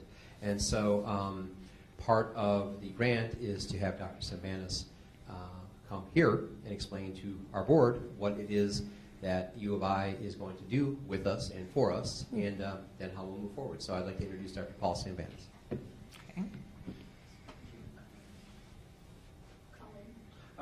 Yeah, thank you. I appreciate it. Welcome. Thank you, everyone, the board and everyone attending, of course, for having me here. As Robert just mentioned, Dr. Paul Sabanis, the University of Illinois Chicago. Our grant was titled Student-Driven Approach Utilizing Innovative Technology to End School Violence. That's where it's a long, lengthy title, but it'll make sense hopefully by the end of the presentation where it comes from. So we'll quickly, of course, I know you have a pretty tight agenda, so I tried to condense it as much as possible. Certainly open any questions, and we can go in detail, whatever you like. But just a quick introduction of who I am, the program background, where the STOP grant comes from, Department of Justice, and other things as well. The problem that a lot of schools are facing, districts are facing, are shared goals that we're developing in a timeline that we're trying to do as part of this grant. It's a 3-year grant as part of this process. And then some of the steps moving forward on how we'll involve Robert and his team associated with this process. So who am I? So yes, I go by Paul. Full name's Apostoli. It's pretty Greek, as you can tell. Director of Emergency Management, Resilience, and Planning Curriculum at the University of Illinois Chicago. It's a graduate program through the School of Public Health. I have experience in principal investigator for other federally funded grants, also technology-based solutions and other things as well. As you mentioned, Corey, geeking out, I like to do that as well. So I do a lot of the quantitative aspect of this. I did bring in another colleague of mine through the University of Minnesota Rochester to balance off the qualitative side of it, right? The social-emotional learning and other things as well. Dr. Mejia is Sociology Community Engaged Research Facility faculty. She'll be a co-investigator part of this process, kind of balancing us out. And then we have other people on the team as well that are not mentioned here, but I just want to call them real quickly. Hugh McCorkle, who's with the Department of Homeland Security, CISA, as well as a police officer as well, so give us some of that kind of real well-rounded group of researchers, but also the understanding of security and other things as well. So the STOP grant, which is known as the Students, Teachers, and Officers Preventing School Violence Act of 2018, what they focus on is improving school safety. So they do this with a lot of things tools that you guys might already have, which I think you do, right? For example, behavioral health and threat assessment capabilities. That's a requirement in Illinois, and you guys do have a team, which is phenomenal. You have technological solutions that is being developed through the state of Illinois, and that's something that we will look into as part of this process. Then just look at the overall school safety strategy, right? How do we involve students as part of the process? How do we involve parents? A lot of the things you guys mentioned, actually, part of your strategy is kind of a lot of the things that will be implemented as part of this is doing a survey, understanding, we're getting their feedback initially, what they feel about school safety, how can we go into the strategies, and we'll go into the details of that aspect of it. But we're going to really get their buy-in as part of that process. The problem when it comes to school violence, and we unfortunately seen a lot of this, and I hate to bring this up, especially a lot of negativity, but of course, you see a lot of things occurring, especially after COVID, right? Anxiety, drugs, mental health. You see the list here, right? There's a lot of factors that go into the ultimate crisis that could occur, right? And hopefully will never occur. And so we, of course, are trying to evaluate that and making sure that we're doing a holistic approach. And we believe, what sets us apart compared to the other grantees that were awarded this is that we will have the ability to really go down to the student level and work with them and make it tailored to your school district needs, right? We're not going to try to say, here's something off the shelf that we're going to deliver. We're going to really make sure that it's tailor-made to what you guys are with your capabilities currently and just kind of increase those from that process. So our project aims to evaluate the current school safety strategy, right, and develop pilot programs that help develop a more interconnected and robust school safety strategy. That's kind of the goal of this. So we're going to do this in a couple ways. There'll be first a pre-evaluation survey. The survey will be geared towards the different stakeholders involved. There'll be obviously one that'll be different for the kids involved. There'll be one different for officers involved, which we have back here, and teachers, administration, etc. And the stakeholders will be all different as part of that survey questions because obviously they have a different part of that process overall when it comes to school safety.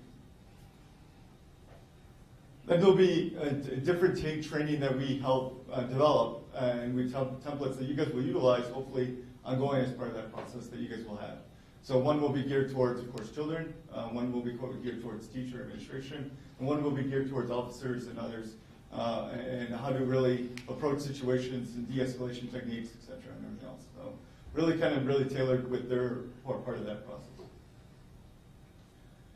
And then of course the education of social emotional learning and other things as well, how to anti-bullying, other things, and really educating people on tactics from that aspect of it.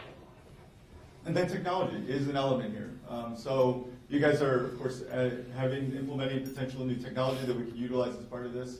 Some things that we're also looking into potentially doing, and there's some that are being pushed through the state of Illinois, but not a requirement, but it's something that they're looking into, of how do, for example, students report these issues, right? Because students probably know about it before anyone ever will, right? They know their classmates and other things. So how do we encourage them to have reporting that would work well for their needs, right? And so we're going to, evaluate a couple of technological strategies and see which one would be the most effective for your district and your school cultural needs, right, as part of that process.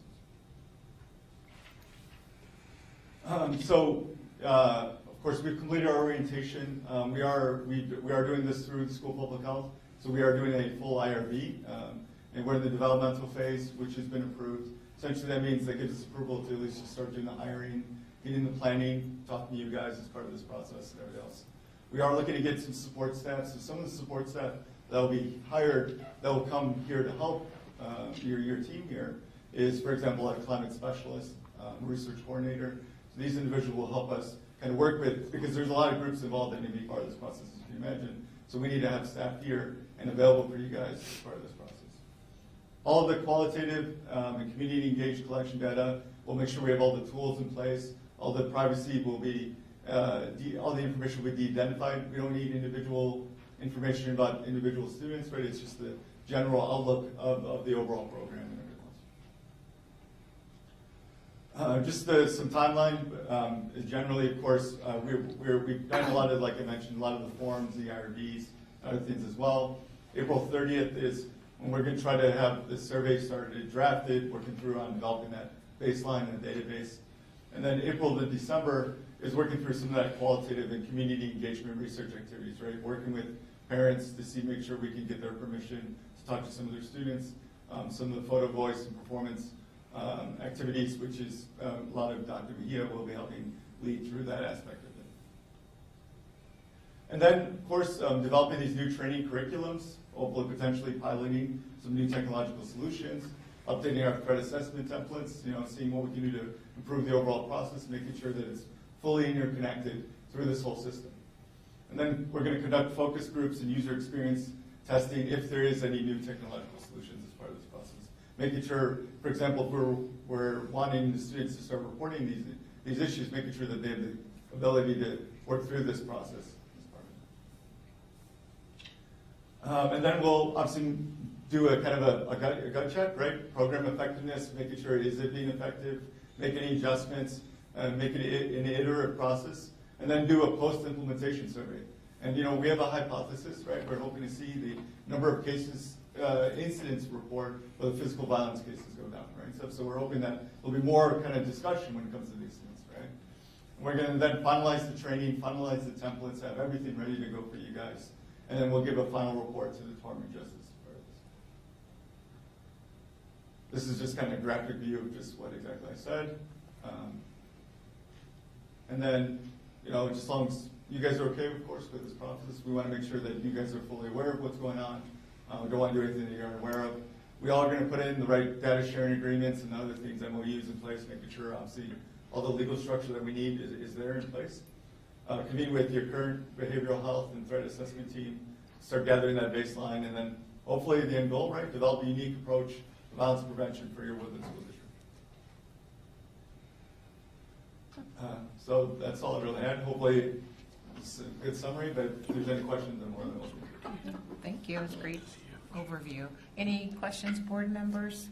I saw a term on one of the slides that I had never heard, the photo voice. Can you tell us what that is? Sure, I'll do my best because that's definitely Dr. Mejia's specialty. But essentially, the idea is that we'll work with specialized trainers as part of the focus groups. So they'll come in and actually, because a lot of sometimes, right, they're very younger members of this group, right, the students and everything as well. We would kind of record some of those things with, of course, permissions and everything else.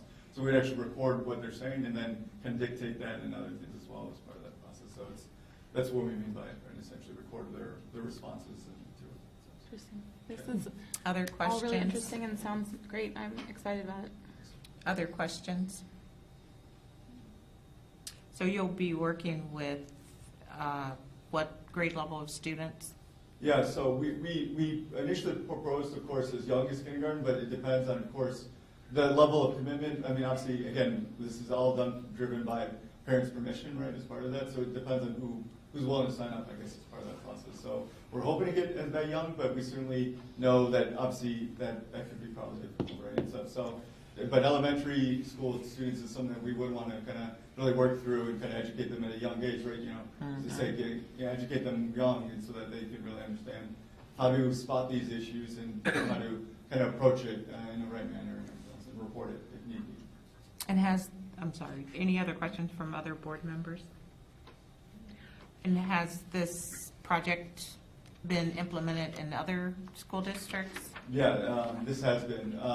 This is where, a lot of this is actually coming from, or a lot of templates and other things we're utilizing through the National Center of School Safety out of the University of Michigan. They're the ones that are really actually kind of sponsored by the Department of Justice to actually implement these type of grants throughout all the areas. So we're just kind of like almost an extension from that aspect of it. Utilize a lot of their templates and other things. And we have a contact named Heather Murphy, who's been great. We've been constant contact with them to make sure that obviously everything we're doing is in line with what they've seen throughout the nation.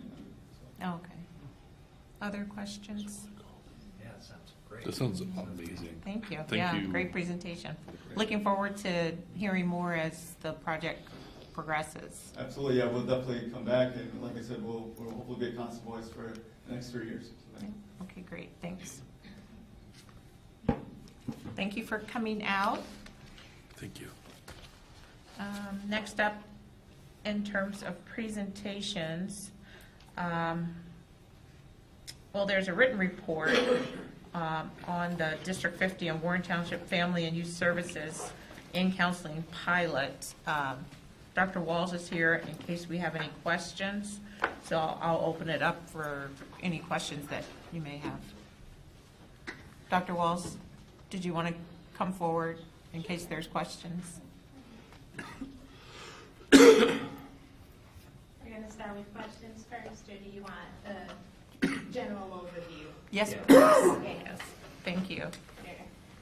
Good evening, Board. So, Adam Krieger, Executive Director of Warren Township Youth and Family Services, and I started a conversation last summer about ways to further our partnership. And so, after many, many talks, we came up with the idea of a school-based pilot for in-school counseling and intervention services. Our plan is to roll out this pilot for Q4, so after we come back from spring break, and we're really looking at targeting students who are assigned in school suspension at Woodland Middle School as a place to start our intervention. And so since Adam has spent a few hours with us already, I'm going to turn it over to him so that he can talk a little bit more about it. My pleasure. Thank you. I appreciate the time that Dr. Walls has put into working with us on this. So, just to kind of mention a couple of things, Warren Township Youth and Family Services has always viewed the school districts, 50, 56, 121, within the township as being our primary partner, right? Our focus is on children, youth, young adults, and so with that, one of the things, of course, is important is to work closely with the schools, particularly identifying those students who are in need of help, and particularly around mental health, emotional health, behavioral. And so we have a history also of providing services within the school. At any given time, we will come out to the schools, provide counseling. And one of our priorities also is about creating greater accessibility to services. And so from this, Dr. Walls and I were having conversations, and what we're looking at in this project is to, again, working closely with the staff that are working with the students in school suspension. The goal is to identify those students that may benefit from some brief counseling services. We have done things like this in other capacities. We did for a number of years a school suspension alternative program. We also did a 5-6 session intervention with kids who had substance issues over at the high school. So the goal here would be to work with kids between 3 to 5 sessions, keeping in mind that most often, or very often, what would happen is a student would go down to the in-school suspension. They may do some wonderful work with them there on the spot while they're there for a day, 2 days. But what's going to be unique about this is this will carry on beyond that. So we will use that opportunity to help the child identify, obviously, some patterns, what's going to happen with their behavior. We'll want to get some basic history. But one of our goals really is to hopefully provide some useful psychoeducational interventions with them that will help them. In many cases, our goal is, of course, to identify the mistakes they've made and to engage in whatever repairs are necessary. There's also an additional goal within this that, from our experience in the past of doing suspension alternative programs, very often the kids that are coming down there are going through some other issues in their life, whether it's trauma, challenges and stresses within their family life. And I can tell you from when we did stuff like this in the past, we found about 50% of our kids actually really needed referrals for additional services. So I would not be surprised if we see something very similar. So our hope is, again, to provide brief intervention beyond just that day or two that they're in school suspension. Our hope is to, in many cases, that will be adequate, and then where it's not adequate, again, our goal is to make sure we do the best we can to help that child, work with the family, find whatever additional services are needed. Okay, that sounds great. Are there any questions? So this will go on for the whole of Q4. For Q4, Three. and we I'm sorry, hope go ahead. to gather data and then come back to the board to talk about the effectiveness of the program and make a determination if we want to enter a full IGA for next school year. Okay, So it's going to be weekly, like how many hours a week? Was it 3 hours per We're day or starting 3 hours a week? 3 hours a week. Okay, Mhm. One day, 3 hours. okay, okay, cool. And so when should we put you on the agenda for, I'm thinking, Maybe the beginning of next school year. okay. That'll give Thinking us time of to July go. or August, or, Yeah, maybe August. August. Yeah, okay. yeah. I'll just mention one thing. I'm very happy that the therapist that's going to be providing the services is bilingual, bicultural, so she will be able to communicate it if it's required with Spanish-speaking clients and families as well. So that was one of the things I wanted to try to make sure we had in place. Oh, great, thank you. Okay, anything else? From the discipline presentation that you made, I know that a lot of our major discipline infractions are committed by kids who commit multiple.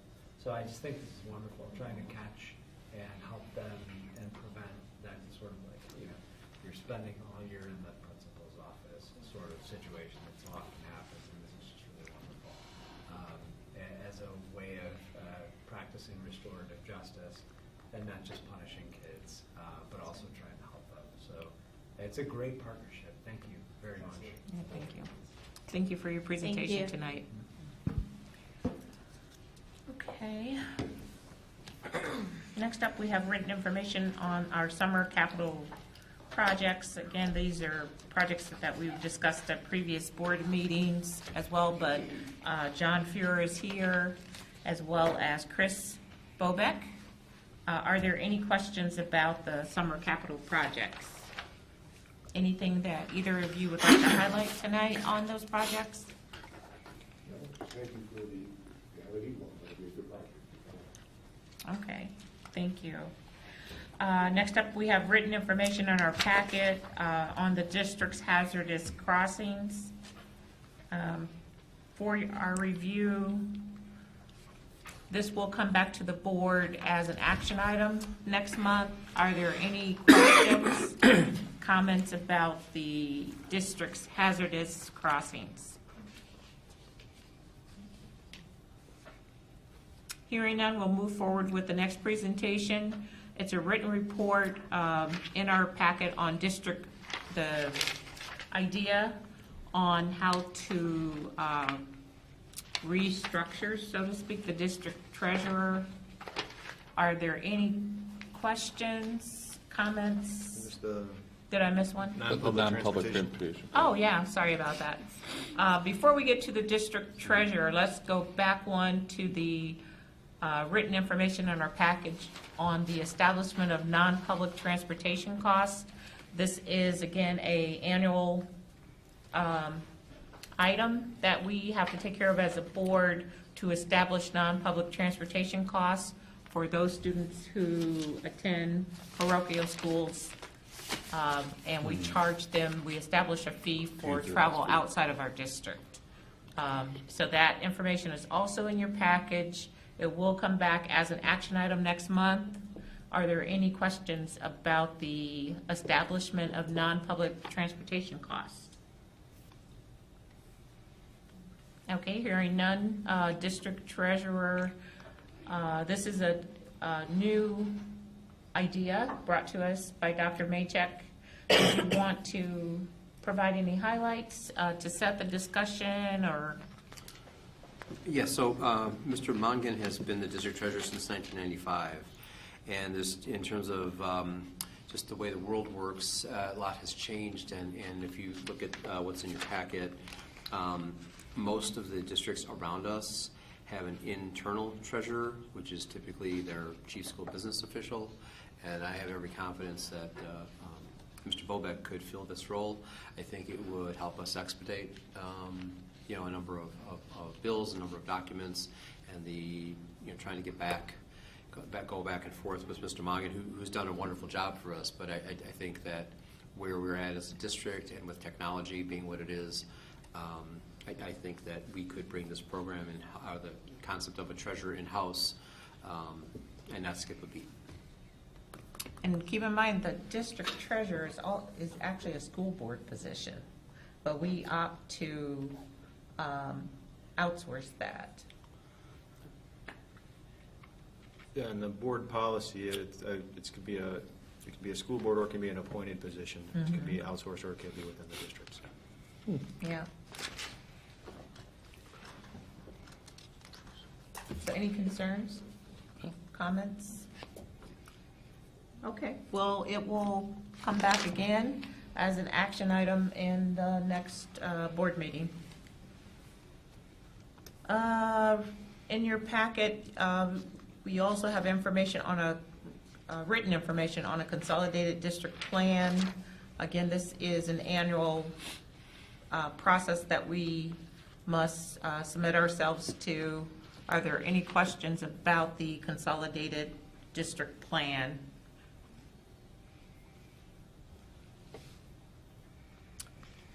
Okay, hearing none.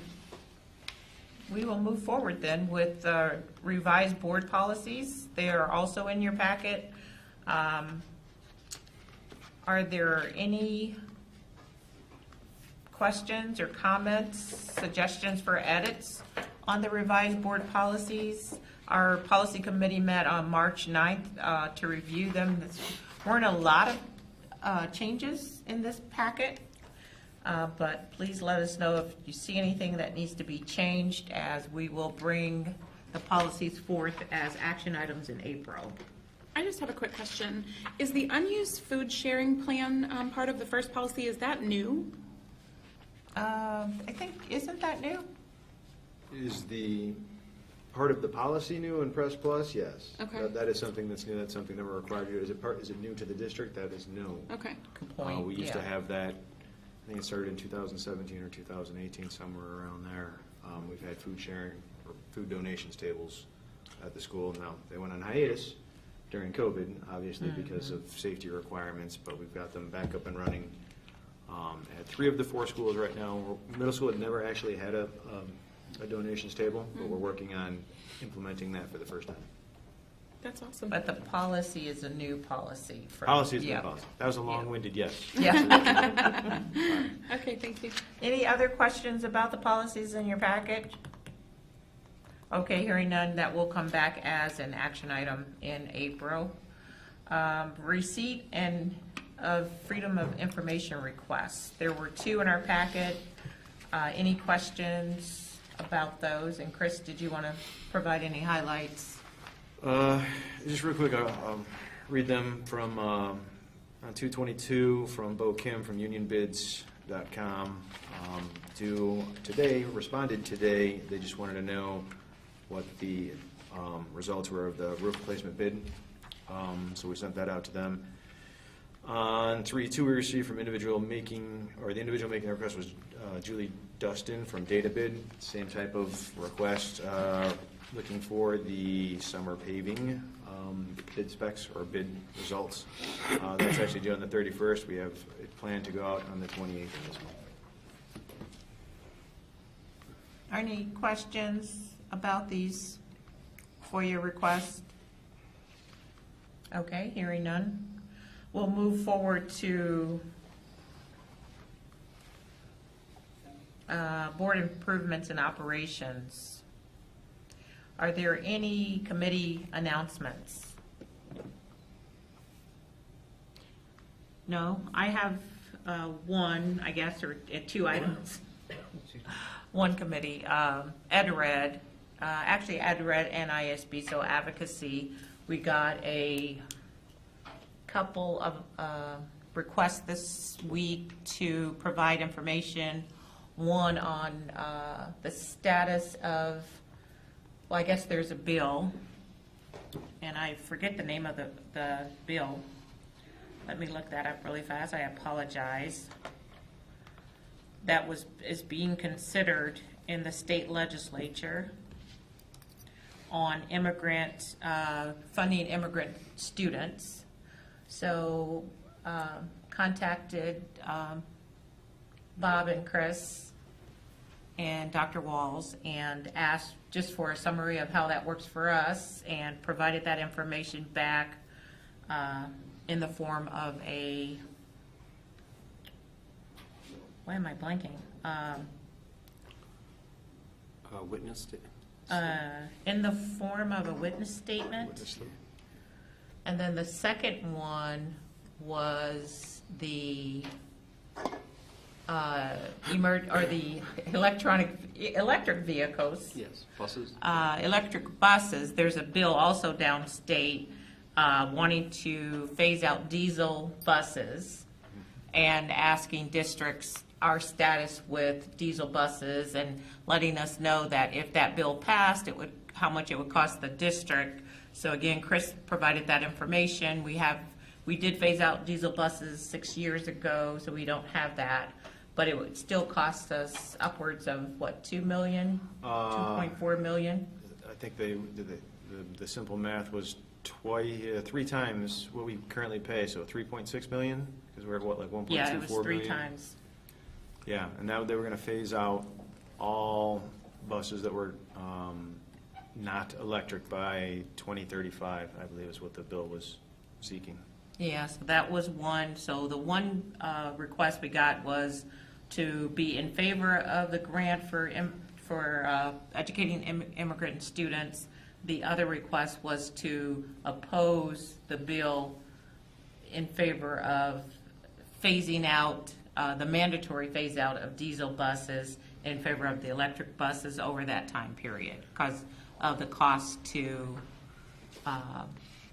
districts. So I did send that information again to the state to let them know where our district stood with that. And I think those were the only 2 things I got from the committees that I serve on. Can't think of anything else. Anybody else? Okay. We also attended the IASB Lake Division Spring Dinner. And are there any overview that you want to provide on this spring dinner? There was a presentation by a previous superintendent. Courtney Orzal, yes. Yes, Dr. Orzal? Yes. Is that right? Okay. So anything about that? I think that was, didn't you want her to also come speak at our district? Is that correct? She was one of the first people we contacted about facilitating the strategic plan, but Dr. Casey had her in to start the last school year with our administrative retreat. So yeah, she was a really dynamic speaker. And she mentioned, her focus was the importance of communication between the board and superintendent. So it was timely and lots of good ideas. Any other comments about that dinner? I think the thing that stands out to me is when she brought up that one student. Like, just, an awesome visual reminder of why we're here.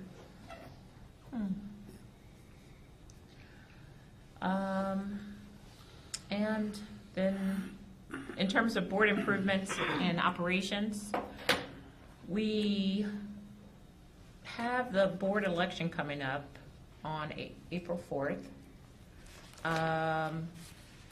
We have 40 days post the election to seat the new board members. There's 3 board members running, 2 that would be seated new. And so this is not a contested race, as we all know. So we have, is it 40 days post the election or 40 days post canvassing? 40 days post-election, but they want you not to hold a meeting prior to when the canvass. The final canvass, yeah. So we do need to choose a date. Looking at the calendar, I was thinking May 11th, which is a Thursday, to do the reorg meeting. Is that possible? No?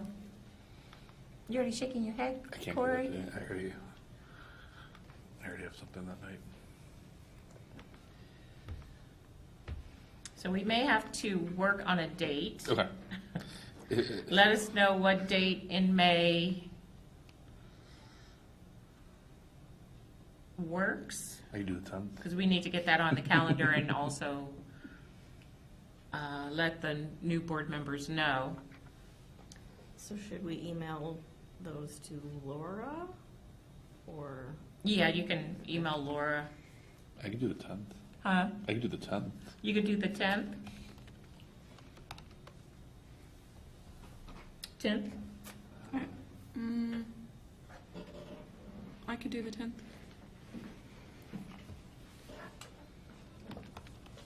I could do the 10th at 6.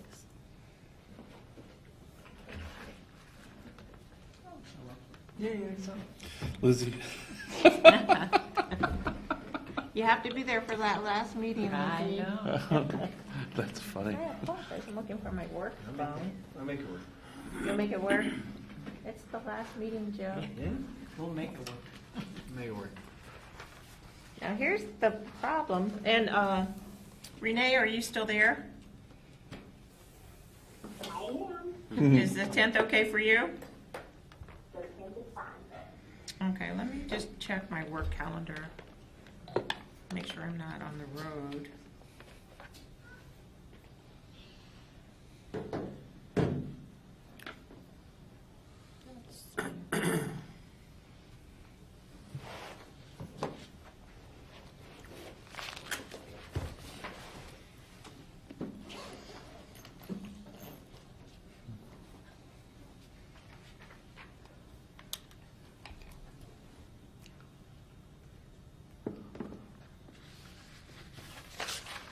Yep, the 10th works for me. Were there any objections to the 10th? There's the regional office has its Educator of the Year event that evening, so if we had someone in attendance, we could have another admin go, right? But that's the only conflict that I saw on our calendar. What time is it? It begins at 5:30. Oh, okay, we can set the meeting later. Would that work? Whatever, whatever you want to do. It's fine with me. This will be just the reorg, Okay. so it's a pretty quick meeting. So we could set it maybe 7? 7, okay. 7 p.m. on the, that way you can do both? Is that okay? Yep. Okay. Thank you. You're welcome. Okay, so it looks like we have the 10th. Then the meeting on, the regularly scheduled board meeting on April what, 27th? I'm actually out of town. We're both out of town that day. I have a work event. I'll be late that day. Huh? I'll be late that day. You'll be late? Lucy has her choir concert. Okay, That so. starts at 6. So Oh, okay. See, I want to make sure we have a quorum for that meeting. I'll be there. Okay. Which day? The 27th, April 27th.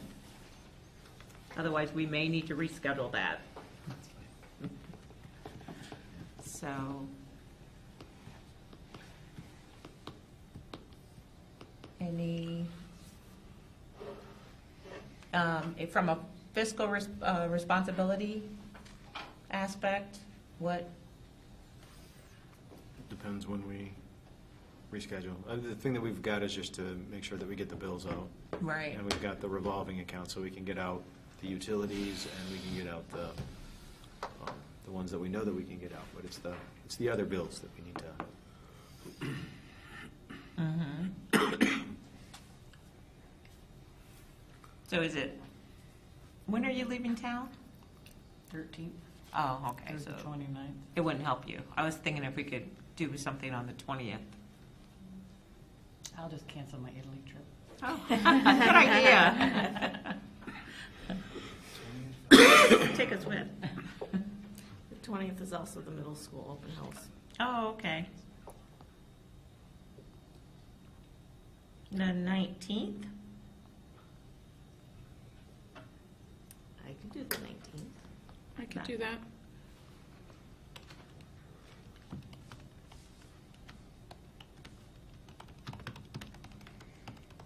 All right, so, sorry, I just loaded again. April 19th. Yeah. April 19th, okay. April 19th, Renee?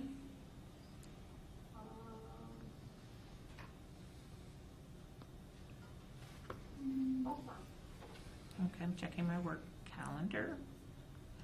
And I'm okay on the 19th too. So if we could move this, our regularly scheduled board meeting to April 19th, we'll get 6 of us here on that date. Sounds good. Okay. Thank you all for that. And any other board improvement status requests and future board items? Starting right, did you want to, I think I sent out an email on the 17th is when that's scheduled for. The starting right meeting within your board The 17th? of June. I'm sorry. Oh, okay, yes, June 17th. That'll be with the new board, so you don't care. Are there any conflicts for June 17th? I think we socialized it, so that should be on the calendar. What Okay. time is it? All day. 8 o'clock, Okay. What day is this? June 17th. Oh, 8 to noon, I believe. you think so? Okay. I'll double check and make sure, but Yeah. I believe it is just 8 to noon. But Okay. anyway, I can send an email out to everyone. Okay. Okay? Thanks for calling me to check anyways, Laura. Yeah, you could. Oh my gosh. She just wanted to talk to you before you leave. Anything else? Any other dates we need to put on the board calendar? Now, that's the kind of stuff that can go into board books as well, right? On the calendar here? Yeah, Okay. I can enter that in if you want. Yeah, I think that would be very helpful. Sure.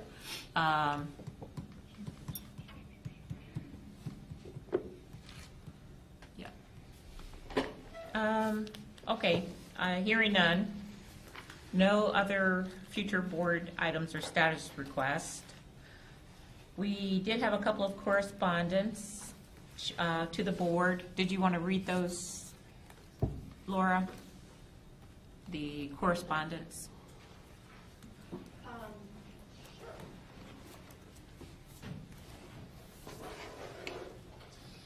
So they were, the most recent, well, I'll start with the one that we received first was from Monica Rennick.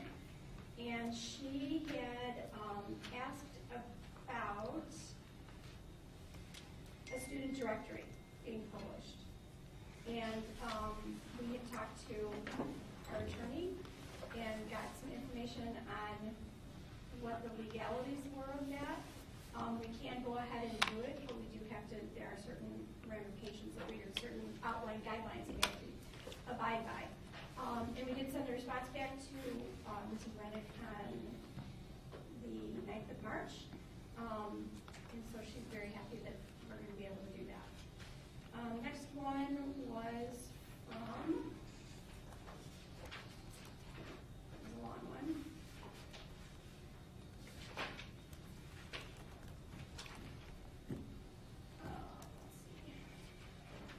From Jane Armando. So Mrs. Armando was asking about, Steve, you might be able to speak to this more than I can, because I just kind of really briefly looked it over. She was asking about, sorry, I've got a lot of pages here. Science of reading, yeah. Yeah, science of reading. And was asking what our position was on it and if we can go ahead and implement that. She actually had not asked for a response, but we felt that it was a good idea to go ahead and respond to her, just to let her know where the district stood on that. And Steve actually went ahead and drafted that response for her. So if you want to kind of, I mean, I think we just agree with many of the points that she had. We don't necessarily do anything specific with the science of reading. That is something that's kind of a national movement in some ways to address the science of reading. But when you look at what she provided, we do many of those elements already. But one of the things she specifically addressed in some of the other pieces you'll see if you read through the actual email is about a strong assessment system. So I made sure to include, and I think you can see that in the response, the actual assessment calendar we use at primary school. So it is rather rigorous. There is an assessment almost weekly. We do very highly value data, and we do amend our instruction as well as amend supports for students based on the data. So we do very aggressively do work with data at primary school. So hopefully that helps to address that. I've spoken to Mrs. Armando before on the topic. And I know briefly, I think she might have brought up the topic a little bit, strategic plan at one point. But yeah, in this case, there wasn't a specific question, but we did want her to make sure she was aware of what we're actually doing. Yeah, thank you for that. And the third one? The third one was from Mr. Wilmot, and he was asking about where he could get information on the upcoming elections and the candidates' positions that they're, the position on the candidate issue, or positions on issues from the candidates. Because this is an uncontested, we drafted a response, and because this is an uncontested election this year, we aren't going to be having any kind of a forum or a debate at all. But I did give him that information as well as gave him the link to the Lake County Circuit, Lake County Clerk's office, so that he could see who the candidates were, and then also provided links to our district website because Brianna is a standing member already. For him to go ahead and read her bio, and then if he wanted to view any meetings that we have taped, then he could go ahead and do that. Okay. The Lake County News Sun today did have an article that did have the 3 candidates' names and some statements made by each of them about their priorities and what they'd like to see. I've seen that. Yeah. If you'd like, I can go ahead and just reach out to him and let him know that. Yeah, if you don't mind, that would be great. Anything else? Okay, hearing. Well, where's the one that we got the hard copy of? Yeah, I don't think that made the packet. It'll. Well, that was a citizen statement. It's not Oh, it wasn't a good letter. point. Okay. Good point. Thank you for that Thank you. clarification. Sure. And I personally don't click on attachment, so I didn't read that. Oh. I think people have to understand when you send stuff to people, if they don't know you, I don't click because it could be, viruses or whatever. And so I never click on attachments from anybody that I don't know. So It's printed with the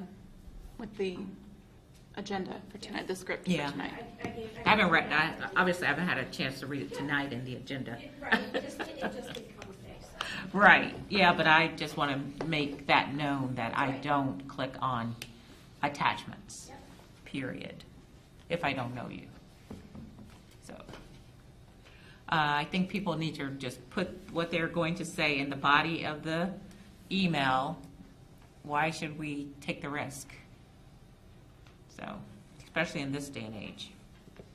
So be careful, those of you who do click on attachments. My husband would be proud of you. Huh? My husband would be proud of you. Oh, good. Okay, well, hearing nothing further on correspondence, we do have time for more citizen statements. Did anyone sign up? Nope. Is there a reason to return to closed session? No. Hearing no. Can I get a motion to adjourn? Motion to adjourn. Second. Okay, too many voices all at once. Adjourn. Yeah, sure. Sure. Corey, second. Brianna? Okay. All in favor? Aye. Opposed? Motion carries. Good night, Ryan.